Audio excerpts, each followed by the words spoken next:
کتاب کا نام ختم نبوت، سید ابو الاعلیٰ مودودی رحمہ اللہ۔ بسم اللہ الرحمن الرحیم۔ دباچہ: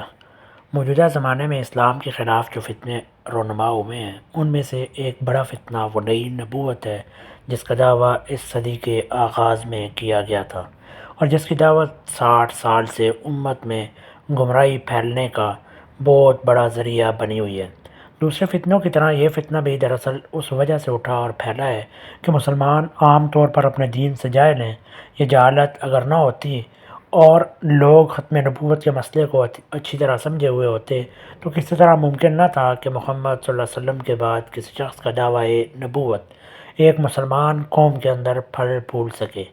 آج بھی اس فتنے کا کلا کما کرنے کی صحیح اور مؤثر ترین تدبیر اگر کوئی ہو سکتی ہے تو وہ یہی ہے کہ زیادہ سے زیادہ لوگوں کو عقیدہ ختم نبوت کی حقیقت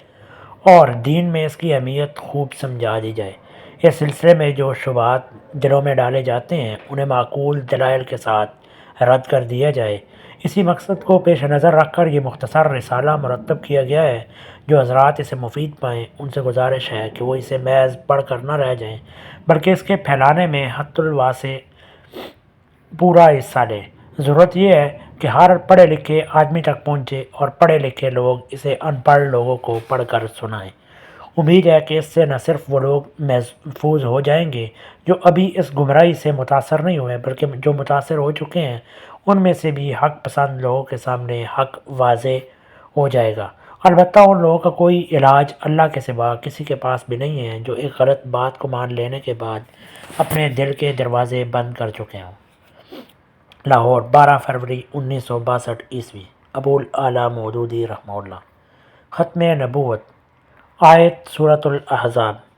ما کان محمد ابا احد من رجالکم ولکن رسول اللہ وخاتم النبیین وکان اللہ بکل شیء علیما۔ لوگو، محمد تمہارے مردوں میں سے کسی کے باپ نہیں ہے مگر وہ اللہ کے رسول اور خاتم النبیین ہے، اور اللہ ہر چیز کا علم رکھنے والا ہے۔ یہ آیت سورۃ الاحزاب کے 5ویں رکوع میں نازل ہوئی۔ اس رکوع میں اللہ تعالیٰ نے ان کفار و منافقین کے اعتراضات کا جواب دیا ہے جو حضرت زینب رضی اللہ عنہما سے سیدنا محمد صلی اللہ علیہ وسلم کے نکاح پر طعن و تشنیع اور بہتان و افتراء کے طوفان اٹھا رہے تھے۔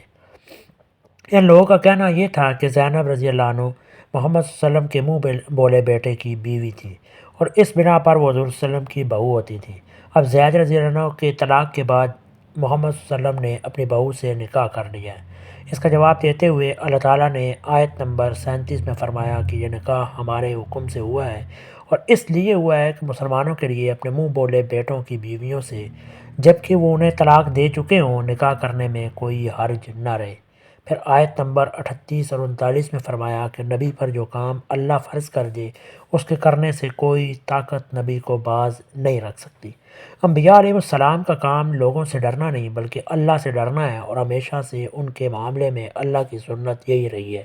کہ وہ کسی کی پرواہ کیے بغیر اللہ کے پیغام پہنچائیں اور بلا تردد اس کے احکام بجا لائیں۔ اس کے بعد یہ آیت ارشاد فرمائی جس میں مخالفین کے تمام اعتراضات کی جڑ کاٹ کر رکھ دی گئی ہے۔ ان کا اولین اعتراض یہ تھا کہ آپ صلی اللہ علیہ وسلم نے اپنی بہو سے نکاح کیا ہے، حالانکہ آپ کی اپنی بیت شریعت میں بھی بیٹے کی منکوحہ باپ پر حرام ہے۔ اس کے جواب میں فرمایا گیا ما کان محمد ابا احد من رجالکم، محمد صلی اللہ علیہ وسلم تمہارے مردوں میں سے کسی کے باپ نہیں ہے، یعنی جس شخص کی متعلقہ سے نکاح کیا گیا ہے وہ بیٹا تھا کب کہ اس کی متعلقہ سے نکاح حرام ہوتا۔ تم لوگ تو خود جانتے ہو کہ محمد صلی اللہ علیہ وسلم کا سرے سے کوئی بیٹا ہے ہی نہیں۔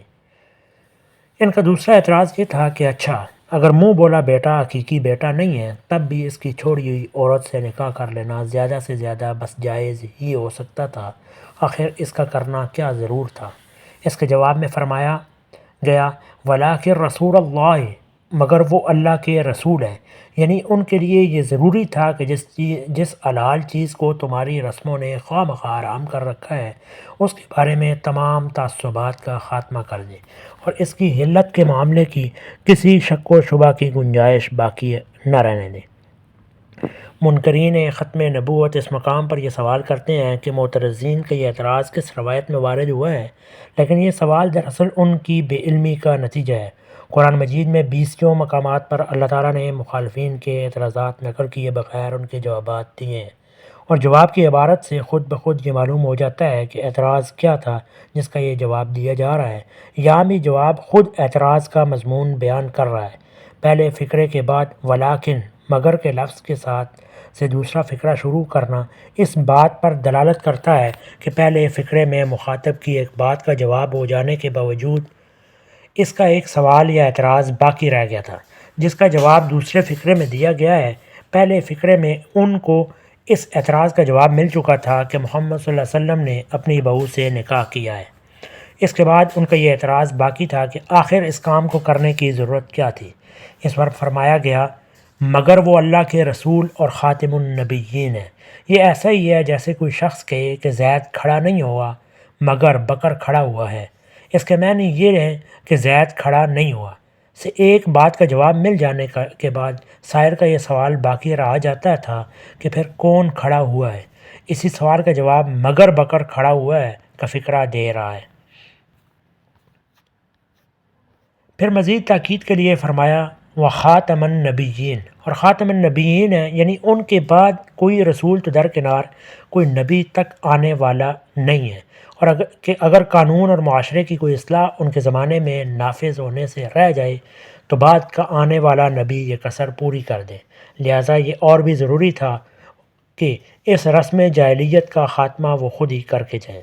اس کے بعد مزید زور دیتے ہوئے فرمایا گیا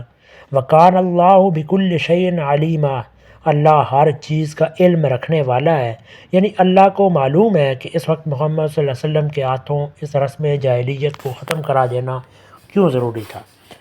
اور ایسا کرنے میں کیا قباحت تھی۔ وہ جانتا ہے کہ اب اس کی طرف سے کوئی نبی آنے والا نہیں ہے، لہٰذا اگر اپنے آخری نبی کے ذریعے سے اس نے اس رسم کا خاتمہ اب نہ کرا دیا تو پھر کوئی دوسری ہستی دنیا میں ایسی نہ ہوگی جس کے توڑنے سے یہ تمام دنیا کے مسلمانوں میں ہمیشہ کے لیے ٹوٹ جائے۔ بعد کے مصلحین اگر اسے توڑیں گے بھی تو ان میں سے کسی کا فعل بھی اپنے پیچھے ایسا دائمی اور عالمگیر اقتدار نہ رکھے گا کہ ہر ملک اور ہر زمانے میں لوگ اس کا اتباع کرنے لگیں، اور ان میں سے کسی کی شخصیت بھی اپنے اندر اس تقدس کی عامل نہ ہوگی کہ کسی فعل کا محض اس کی سنت ہونا ہی لوگوں کے دلوں سے کراہت کے ہر تصور کا کلا کما کر دے۔ قرآن کے سیاق و سباق کا فیصلہ۔ ایک گروہ جس نے اس دور میں نئی نبوت کا فتنہ عظیم کھڑا کیا ہے، لفظ خاتم النبیین کے معنی نبیوں کی مہر کرتا ہے، اور اس کا مطلب یہ لیتا ہے کہ نبی صلی اللہ علیہ وسلم کے بعد جو انبیاء بھی آئیں گے وہ آپ کی مہر لگنے سے نبی بنیں گے، یا بالفاظ دیگر جب تک کسی کی نبوت پر آپ کی مہر نہ لگے وہ نبی نہ ہو سکے گا۔ لیکن جس سلسلہ بیان میں یہ آیت وارد ہوئی ہے اس کے اندر رکھ کر اسے دیکھا جائے تو اس لفظ کا یہ مفہوم لینے کی کوئی قطعاً گنجائش نظر نہیں آتی، بلکہ اگر یہی اس کے معنی ہوں تو یہاں یہ لفظ بے میل ہی نہیں مقصود کلام کے بھی خلاف ہو جاتا ہے۔ آخر اس بات کی کیا تک ہے کہ اوپر سے تو نکاح زینب پر معترضین کے اعتراضات اور ان کے پیدا کیے ہوئے شکوک و شبہات کا جواب دیا جا رہا ہو، اور یکا یک یہ بات کہہ ڈالی جائے کہ محمد صلی اللہ علیہ وسلم نبیوں کی مہر ہیں، آئندہ جو بھی بنے گا ان کی مہر لگ کر بنے گا۔ اس سیاق و سباق میں یہ بات نہ صرف یہ کہ بالکل بے تکی ہے بلکہ اس سے وہ استدلال الٹا کمزور ہو جاتا ہے جو اوپر سے معترضین کے جواب میں چلا آ رہا ہے۔ اس صورت میں تو معترضین کے لیے یہ کہنے کا اچھا موقع تھا کہ آپ یہ کام اس وقت نہ کرتے تو کوئی خطرہ نہ تھا، اس رسم کو مٹانے کی ایسی کچھ شدید ضرورت ہے تو آپ کے بعد آپ کی مہر لگ کر جو انبیاء آتے رہیں گے ان میں سے کوئی اسے مٹا دے گا۔ ایک دوسری تعویل اس گروہ نے یہ بھی کی ہے کہ خاتم النبیین کے معنی افضل النبیین ہے، یعنی نبوت کا دروازہ تو کھلا ہے البتہ کمالات نبوت حضور صلی اللہ علیہ وسلم پر ختم ہو گئے، لیکن یہ مفہوم لینے میں بھی وہی قباحت ہے جو اوپر ہم نے بیان کی ہے۔ سیاق و سباق سے یہ مفہوم بھی کوئی مناسبت نہیں رکھتا بلکہ الٹا اس کے خلاف پڑتا ہے۔ کفار و منافقین کہہ سکتے تھے کہ حضرت کم تر درجے کے ہی صحیح، بہرحال آپ کے بعد بھی نبی آتے رہیں گے، پھر کیا ضرور تھا کہ اس رسم کو بھی آپ ہی مٹا کر تشریف لے جاتے ہیں۔ لغت کی روح سے خاتم النبیین کے معنی۔ پس جہاں تک سیاق و سباق کا تعلق ہے، وہ قطعی طور پر اس امر کا تقاضا کرتا ہے کہ یہاں خاتم النبیین کے معنی سلسلہ نبوت کو ختم کر دینے والے ہی کے لیے جائیں، اور یہ سمجھا جائے کہ حضور صلی اللہ علیہ وسلم کے بعد کوئی نبی آنے والا نہیں ہے۔ لیکن یہ صرف سیاق ہی کا تقاضا نہیں ہے، لغت بھی اس معنی کی مقتضا ہے۔ عربی لغت اور محاورے کی روح سے ختم کے معنی مور لگانے، بند کرنے، آخر تک پہنچ جانے اور کسی کام کو پورا کر کے فارغ ہو جانے کے ہیں۔ ختم العمل کے معنی ہے فرغ من العمل، کام سے فارغ ہو گیا۔ ختم الاناء کے معنی ہے برتن کا منہ بند کر دیا اور اس پر مور لگا دی تاکہ نہ کوئی چیز اس میں سے نکلے اور نہ کچھ اس کے اندر داخل ہو۔ ختم الکتاب کے معنی ہے خط بند کر کے اس پر مور لگا دی تاکہ خط محفوظ ہو جائے۔ ختم علی القلب کے قلب، دل پر مور لگا دی کہ نہ کوئی بات اس کی سمجھ میں آئے، نہ پہلے سے جمی ہوئی کوئی بات اس میں سے نکل سکے۔ ختام کل مشروب، وہ مزہ جو کسی چیز کو پینے کے بعد آخر میں محسوس ہوتا ہے۔ خاتمۃ کل شیء عاقبۃ و آخرۃ،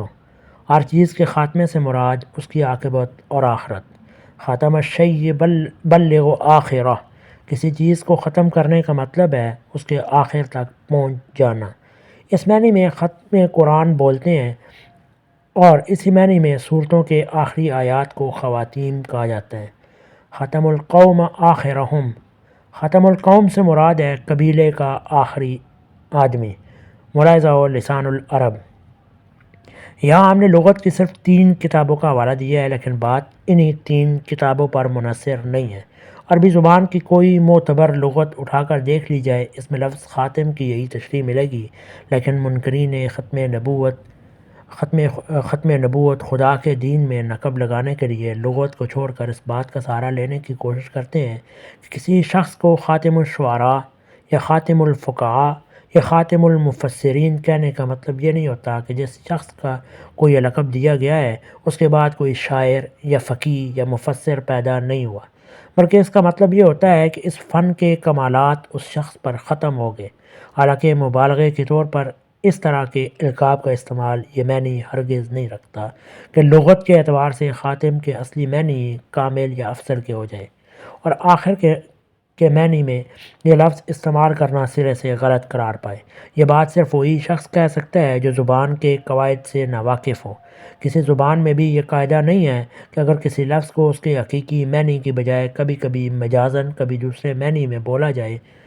تو وہی معنی اس کے اصل معنی بن جائے، اور لغت کے روح سے جو اس کے حقیقی معنی ہیں ان میں اس کا استعمال ممنوع ہو جائے۔ آپ کسی عرب کے سامنے جب کہیں گے جا ختم القوم تو اس کا یہ مطلب ہرگز نہ لے گا کہ قبیلے کا فاضل و کامل آدمی آ گیا، بلکہ اس کا مطلب یہی لے گا کہ پورے کا پورا قبیلہ آ گیا، حتیٰ کہ آخری آدمی جو رہ گیا تھا وہ بھی آ گیا۔ اس کے ساتھ یہ بات بھی نگاہ میں رہنی چاہیے کہ خاتم الشعراء، خاتم الفقہاء اور خاتم المحدثین وغیرہ القاب جو بعض لوگوں کو دیے گئے ہیں ان کے دینے والے انسان تھے، اور انسان کبھی یہ نہیں جان سکتا کہ جس شخص کو کسی صفت کے اعتبار سے خاتم کہہ رہا ہے اس کے بعد پھر کوئی اس صفت کا عامل پیدا نہیں ہوگا۔ اس وجہ سے انسانی کلام میں ان القاب کی حیثیت مبالغے اور اعتراف کمال سے زیادہ کچھ ہو ہی نہیں سکتی۔ لیکن جب اللہ تعالیٰ کسی شخص کے متعلق یہ کہہ دے کہ فلاں صفت اس پر ختم ہوگی تو کوئی وجہ نہیں کہ ہم اسے بھی انسانی کلام کی طرح مجازی کلام سمجھ لیں۔ اللہ نے اگر کسی کو خاتم الشعراء کہہ دیا ہوتا تو یقیناً اس کے بعد کوئی شاعر نہیں ہو سکتا تھا، اور اس نے جسے خاتم النبیین کہہ دیا غیر ممکن ہے کہ اس کے بعد کوئی نبی ہو سکے۔ اس لیے اللہ عالم الغیب ہے اور انسان عالم الغیب نہیں ہے۔ اللہ کا کسی کو خاتم النبیین کہنا اور انسانوں کا کسی کو خاتم الشعراء، خاتم الفقہاء وغیرہ کہہ دینا آخر ایک درجے میں کیسے ہو سکتا ہے؟ اسی بنا پر تمام اہل لغت اور اہل تفسیر نے بالاتفاق خاتم النبیین کے معنی آخر النبیین کے لیے ہیں۔ عربی لغت و محاورے کی روح سے خاتم کے معنی ڈاکخانے کی مور کے نہیں ہیں، جسے لگا لگا کر خطوط جاری کیے جاتے ہیں، بلکہ اس سے مراد وہ مہر ہے جو لفافے پر اس لیے لگائی جاتی ہے کہ نہ اس کے اندر سے کوئی چیز باہر نکلے، نہ باہر کی کوئی چیز اندر جائے۔ ختم نبوت کے بارے میں نبی صلی اللہ علیہ وسلم کے ارشادات قرآن کے سیاق و سباق اور لغت کے لحاظ سے اس لفظ کا جو مفہوم ہے اس کی تائید نبی صلی اللہ علیہ وسلم کی تشریحات کرتی ہیں۔ مثال کے طور پر چند صحیح ترین احادیث ہم یہاں نقل کرتے ہیں۔ نمبر 1، قال النبی صلی اللہ علیہ وسلم كانت بنو اسرائیل تسوسهم الانبیاء كلما هلك نبی خلفه نبی وانه لا نبی بعدی ویسکون خلفاء۔ بخاری کتاب المناقب۔ نبی صلی اللہ علیہ وسلم نے فرمایا، بنی اسرائیل کی قیادت انبیاء کیا کرتے تھے، جب کوئی نبی مر جاتا تو دوسرا نبی اس کا جانشین ہوتا، مگر میرے بعد کوئی نبی نہ ہوگا بلکہ خلفاء ہوں گے۔ نمبر 2، قال النبی صلی اللہ علیہ وسلم ان مثل و مثل الانبیاء من قبلی کمثل رجل بنی بیتا فاحسنه واجمله المواضع لبنت من زاویة فجعل الناس یطوفون به ویعجبون له ویقولون هلا وضعت هذا للبنات فإن البنات وانا خاتم النبیین۔ بخاری کتاب المناقب باب خاتم النبیین۔ نبی صلی اللہ علیہ وسلم نے فرمایا، میری اور مجھ سے پہلے گزرے ہوئے انبیاء کی مثال ایسی ہے جیسے ایک شخص نے ایک عمارت بنائی اور خوب حسین و جمیل بنائی، مگر ایک کونے میں ایک اینٹ کی جگہ چھوٹی ہوئی تھی۔ لوگ اس عمارت کے گرد پھرتے اس کی خوبی پر اظہار حیرت کرتے تھے، مگر کہتے تھے کہ اس جگہ اینٹ کیوں نہ رکھی گئی ہو، تو وہ اینٹ میں ہوں اور میں خاتم النبیین ہوں، یعنی میرے آنے پر نبوت کی عمارت مکمل ہو چکی، اب کوئی جگہ باقی نہیں ہے جسے پر کرنے کے لیے کوئی نبی آئے۔ اس مضمون کی 4 حدیثیں مسلم کتاب الفضائل باب خاتم النبیین میں ہیں، اور آخری حدیث میں یہ الفاظ زائد ہیں، فجئت فختم الانبیاء، پس میں آیا اور میں نے انبیاء کا سلسلہ ختم کر دیا۔ یہی حدیث انہی الفاظ میں ترمذی کتاب المناقب باب فضل النبی اور کتاب الآداب باب الامثال میں ہے۔ مسند ابو داؤد طیالسی میں یہ حدیث جابر بن عبداللہ کی روایت کردہ حدیث کے سلسلے میں آئی ہے۔ اس کے آخری الفاظ یہ ہیں، ختم بی الانبیاء، میرے ذریعے سے انبیاء کا سلسلہ ختم کیا گیا۔ مسند احمد میں تھوڑے تھوڑے لفظی فرق کے ساتھ اس مضمون کے ساتھ کی احادیث حضرت ابی بن قعب، حضرت ابو سعید خدری اور حضرت ابو ہریرہ رضی اللہ عنہ سے نقل کی گئی ہیں۔ ان رسول اللہ صلی اللہ علیہ وسلم قال فضلت علی الانبیاء بست اعطیت جوامع الکلم ونصرت بالرعب واحلت لی الغنائم وجعلت لی الارض مسجدا وطہورا وارسلت الی الخلق کافۃ وختم بی النبیون۔ مسلم، ترمذی، ابن ماجہ۔ رسول اللہ صلی اللہ علیہ وسلم نے فرمایا، مجھے 6 باتوں میں انبیاء پر فضیلت دی گئی۔ نمبر 1، مجھے جامع و مختصر بات کہنے کی صلاحیت دی گئی۔ نمبر 2، مجھے رعب کے ذریعے سے نصرت بخشی گئی۔ نمبر 3، میرے لیے اموال غنیمت حلال کیے گئے۔ نمبر 4، میرے لیے زمین کو مسجد بنا دیا گیا اور پاکیزگی حاصل کرنے کا ذریعہ بھی، یعنی میری شریعت میں نماز صرف مخصوص عبادت گاہوں میں ہی نہیں بلکہ روئے زمین پر ہر جگہ پڑھی جا سکتی ہے، اور پانی نہ ملے تو میری شریعت میں تیمم کر کے وضو کی حاجت بھی پوری کی جا سکتی ہے اور غسل کی حاجت بھی۔ نمبر 5، مجھے تمام دنیا کے لیے رسول بنایا گیا۔ نمبر 6، اور میرے اوپر انبیاء کا سلسلہ ختم کر دیا گیا۔ قال رسول اللہ صلی اللہ علیہ وسلم ان الرسالۃ والنبوۃ قد انقطعت فلا رسول بعدی ولا نبی۔ ترمذی کتاب الرؤیا۔ رسول اللہ صلی اللہ علیہ وسلم نے فرمایا، رسالت اور نبوت کا سلسلہ ختم ہو گیا، میرے بعد اب نہ کوئی رسول ہے اور نہ نبی۔ قال النبی صلی اللہ علیہ وسلم انا محمد وانا احمد وانا الماحی الذی یمحی بی الکفر وانا الحاشر الذی یحشر الناس علی عقبی وانا العاقب الذی لیس بعد النبی۔ بخاری و مسلم کتاب الفضائل۔ نبی صلی اللہ علیہ وسلم نے فرمایا میں محمد صلی اللہ علیہ وسلم ہوں، میں احمد ہوں، میں ماہی ہوں کہ میرے ذریعے سے کفر محو کیا جائے گا، میں عاشر ہوں کہ میرے بعد لوگ عشر میں جمع کیے جائیں گے، یعنی میرے بعد اب بس قیامت ہی آنی ہے اور میں عاقب ہوں، اور عاقب وہ ہے جس کے بعد کوئی نبی نہ ہو۔ قال رسول اللہ صلی اللہ علیہ وسلم ان اللہ لم يبعث نبی احضر امته الدجال وانا آخر الانبیاء وانتم الاخر الام وهو خارج فیکم لا محالہ۔ ابن ماجہ کتاب الفتن باب الدجال۔ رسول اللہ صلی اللہ علیہ وسلم نے فرمایا اللہ تعالیٰ نے کوئی نبی نہیں بھیجا جس نے اپنی امت کو دجال کے خروج سے نہ ڈرایا ہو، مگر ان کے زمانے میں وہ نہ آیا۔ اب میں آخری نبی ہوں اور تم آخری امت ہو، لا معالہ اب اس کو تمہارے اندر ہی نکلنا ہے۔ عن عبد الرحمن بن جبیر قال سمعت عبد اللہ بن عمر بن عاص يقول خرج علينا رسول الله صلى الله عليه وآله وسلم يوما كالمودع فقال أنا محمد النبي الأمي ثلاث ولا نبي بعدي۔ مسند احمد۔ مرویات عبداللہ بن عمر بن عاص۔ عبد الرحمن بن جبیر کہتے ہیں کہ میں نے عبداللہ بن عمر بن عاص کو یہ کہتے سنا کہ ایک روز رسول اللہ صلی اللہ علیہ وسلم اپنے مکان سے نکل کر ہمارے درمیان تشریف لائے،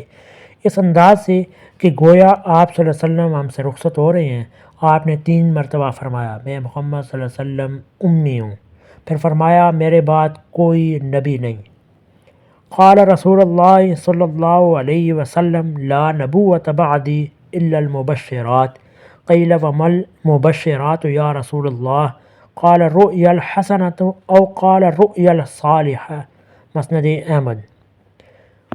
نسائی ابو داود۔ رسول اللہ صلی اللہ علیہ وسلم نے فرمایا میرے بعد کوئی نبوت نہیں ہے، صرف بشارت دینے والی باتیں ہیں۔ عرض کیا گیا وہ بشارت دینے والی باتیں کیا ہیں یا رسول اللہ صلی اللہ علیہ وسلم؟ فرمایا اچھا خواب، یا فرمایا صالح خواب، یعنی وحی کا اب کوئی امکان نہیں ہے، زیادہ سے زیادہ اگر کسی کو اللہ کی طرف سے کوئی اشارہ ملے گا تو بس اچھے خواب کے ذریعے سے مل جائے گا۔ قال النبی صلی اللہ علیہ وسلم لو کان بعدی نبی لکان عمر بن الخطاب۔ ترمذی کتاب المناقب۔ نبی صلی اللہ علیہ وسلم نے فرمایا میرے بعد اگر کوئی نبی ہوتا تو وہ عمر بن الخطاب ہوتے۔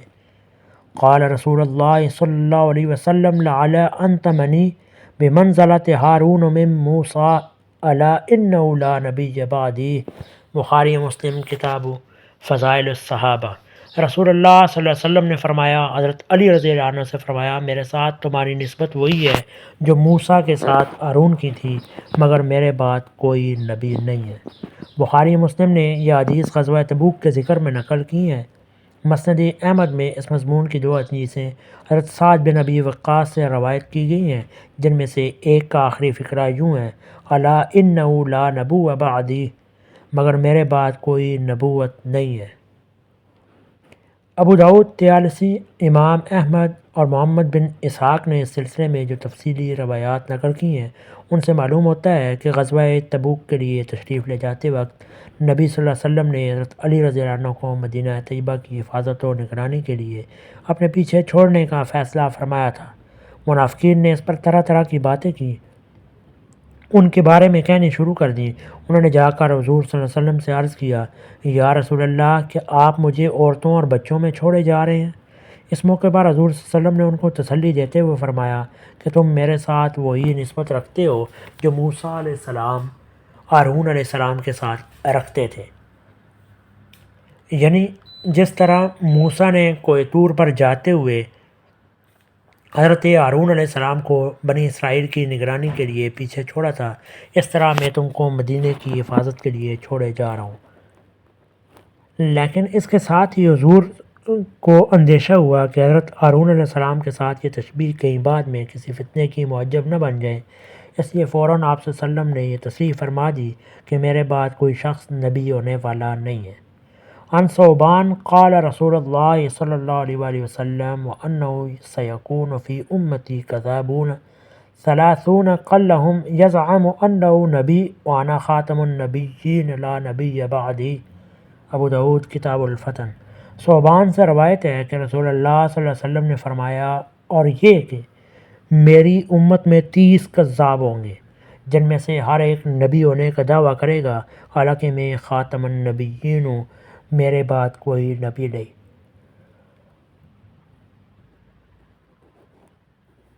اس مضمون کی ایک اور حدیث ابو داؤد نے کتاب الملائم میں حضرت ابو ہریرہ رضی اللہ عنہ سے روایت کی ہے۔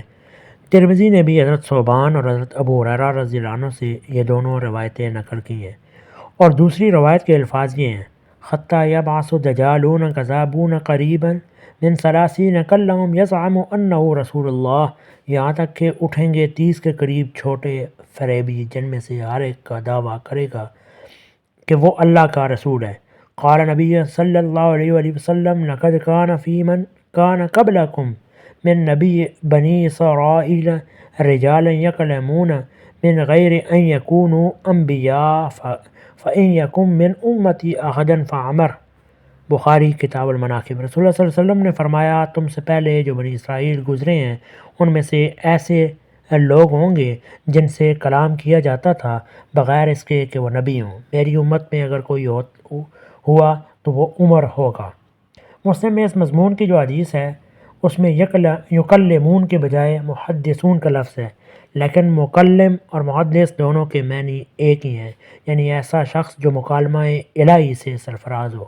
جس کے ساتھ وہ پردہ غیب سے بات کی جائے۔ اس سے معلوم ہوا کہ نبوت کے بغیر مخاطبہ الہی سے سرفراز ہونے والے بھی اس امت میں اگر کوئی ہوتے تو حضرت عمر رضی اللہ عنہ ہوتے۔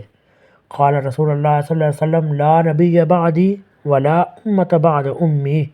امتی، بہقی کتاب الرؤیا طبرانی۔ رسول اللہ صلی اللہ علیہ وسلم نے فرمایا، میرے بعد کوئی نبی نہیں اور میری امت کے بعد کوئی امت، یعنی کسی نئے آنے والی نبی کی امت نہیں ہے۔ قال رسول اللہ صلی اللہ علیہ وسلم فإنی آخر الانبیاء وإنی مسجد آخر المساجد، مسلم کتاب الحج۔ رسول اللہ صلی اللہ علیہ وسلم نے فرمایا، میں آخری نبی ہوں اور میری مسجد آخری مسجد یعنی مسجد نبوی ہے۔ منکرین ختم نبوت اس حدیث سے یہ استدلال کرتے ہیں کہ جس طرح حضور نے اپنی مسجد کو آخر المساجد فرمایا، حالانکہ وہ آخری مسجد نہیں ہے بلکہ اس کے بعد بھی بے شمار مسجدیں دنیا میں بنی ہیں، اس طرح جب آپ نے فرمایا کہ میں آخر الانبیاء ہوں تو اس کے معنی بھی یہی ہے کہ آپ کے بعد نبی آتے رہیں گے، البتہ فضیلت کے اعتبار سے آپ آخری نبی ہیں اور آپ کی مسجد آخری مسجد ہے۔ لیکن در حقیقت اس طرح کی تعویلیں یہ ثابت کرتی ہیں کہ یہ لوگ خدا اور رسول کے کلام کو سمجھنے کی اہلیت سے محروم ہو چکے ہیں۔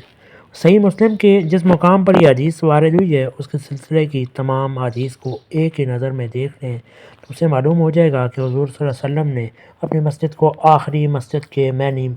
کس معنی میں فرمایا ہے۔ اس مقام پر حضرت ابو ہریرہ رضی اللہ عنہ، حضرت عبداللہ بن عمر رضی اللہ عنہ اور ام المومنین حضرت میمونہ رضی اللہ عنہما کے حوالے سے جو روایت امام مسلم نے نقل کی ہیں ان میں بتایا گیا ہے کہ یہ دنیا میں صرف 3 مساجد ایسی ہیں جن کو عام مساجد پر فضیلت حاصل ہے، جن میں نماز پڑھنا دوسری مساجد میں نماز پڑھنے سے 1000 گنا زیادہ ثواب رکھتا ہے، اور اسی بنا پر صرف انہی 3 مسجدوں میں نماز پڑھنے کے لیے سفر کر کے جانا جائز ہے۔ باقی کسی مسجد کا یہ حق نہیں ہے کہ آدمی دوسری مسجدوں کو چھوڑ کر خاص طور پر ان میں نماز پڑھنے کے لیے سفر کرے۔ ان میں سے پہلی مسجد مسجد الحرام ہے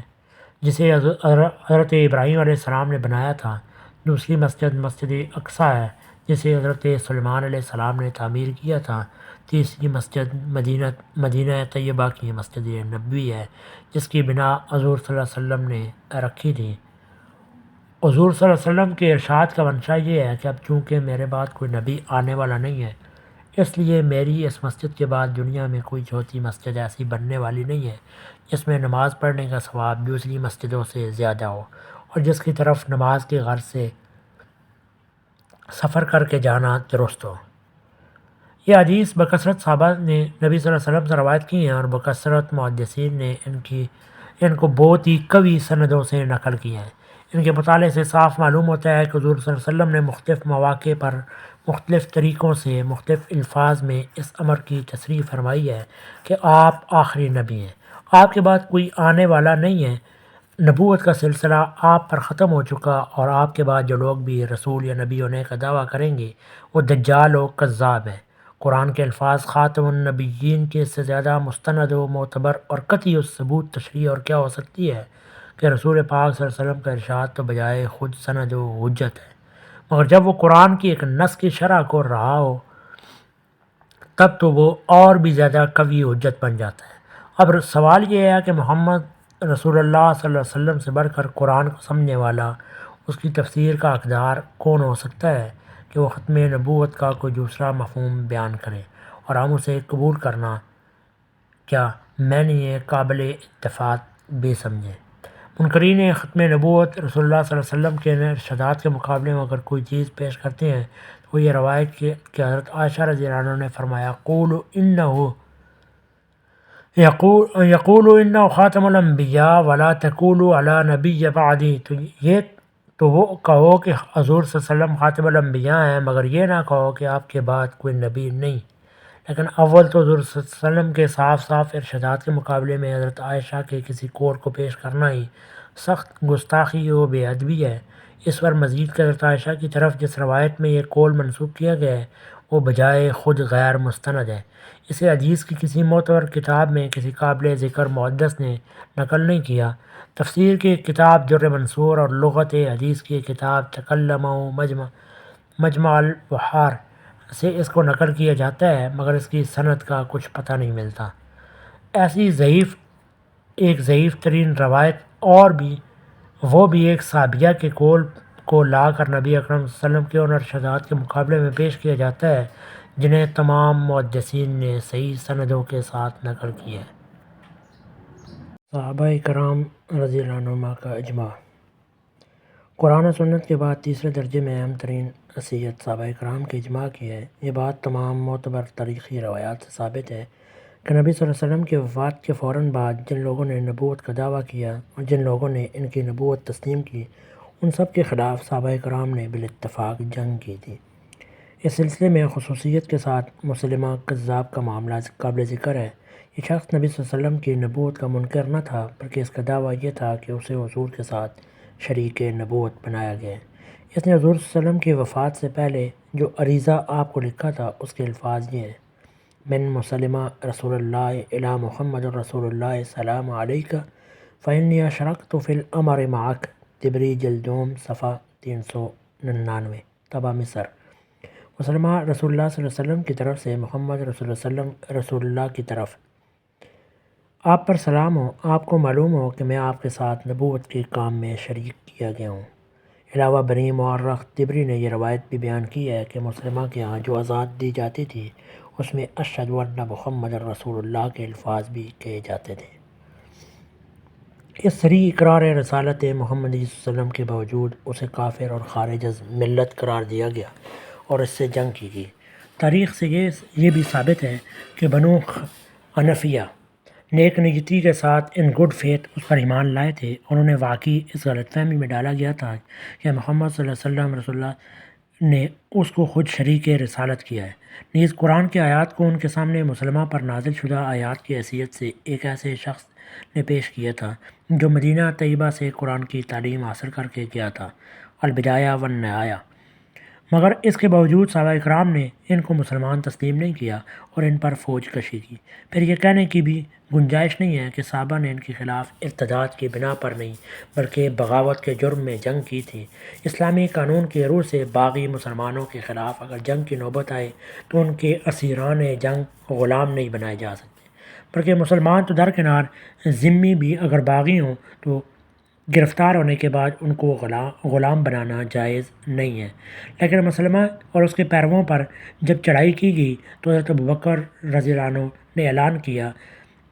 کہ ان کی عورتوں اور بچوں کو غلام بنایا جائے گا، اور جب وہ لوگ اسیر ہوئے تو فی الواقع ان کو غلام بنایا گیا۔ چنانچہ انہی میں سے ایک لونڈی حضرت علی رضی اللہ عنہ کے حصے میں آئی، جس کے بطن سے تاریخ اسلام کی مشہور شخصیت محمد بن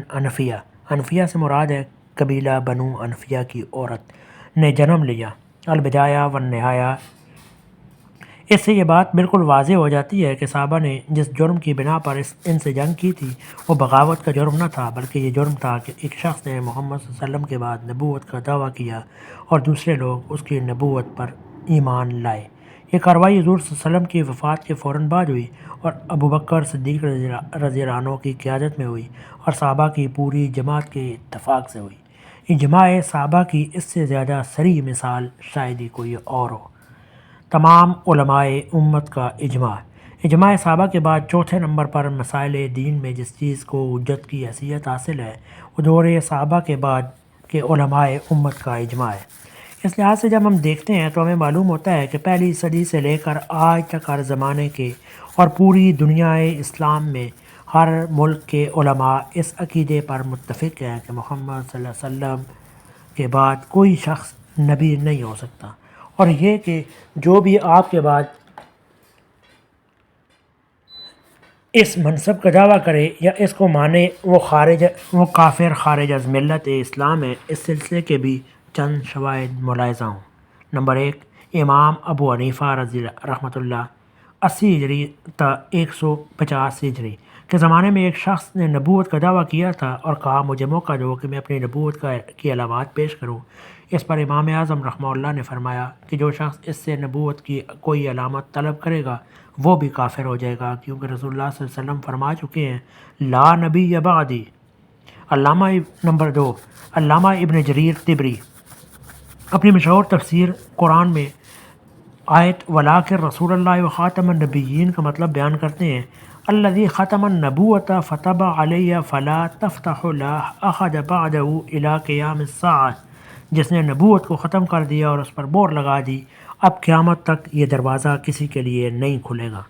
امام طحاوی اپنی کتاب عقیدہ سلفیہ میں سلف صالحین اور خصوصاً امام ابو حنیفہ، امام ابو یوسف اور امام محمد رحمہم اللہ کے عقائد بیان کرتے ہوئے نبوت کے بارے میں یہ عقیدہ تحریر فرماتے ہیں، اور یہ کہ محمد صلی اللہ علیہ وسلم کے برگزیدہ بندے، چیدہ نبی اور پسندیدہ رسول ہیں، اور وہ خاتم الانبیاء، امام الاتقیاء، سید المرسلین اور حبیب رب العالمین ہیں، اور ان کے بعد نبوت کا ہر دعویٰ گمراہی اور خواہش نفس کی بندگی ہے۔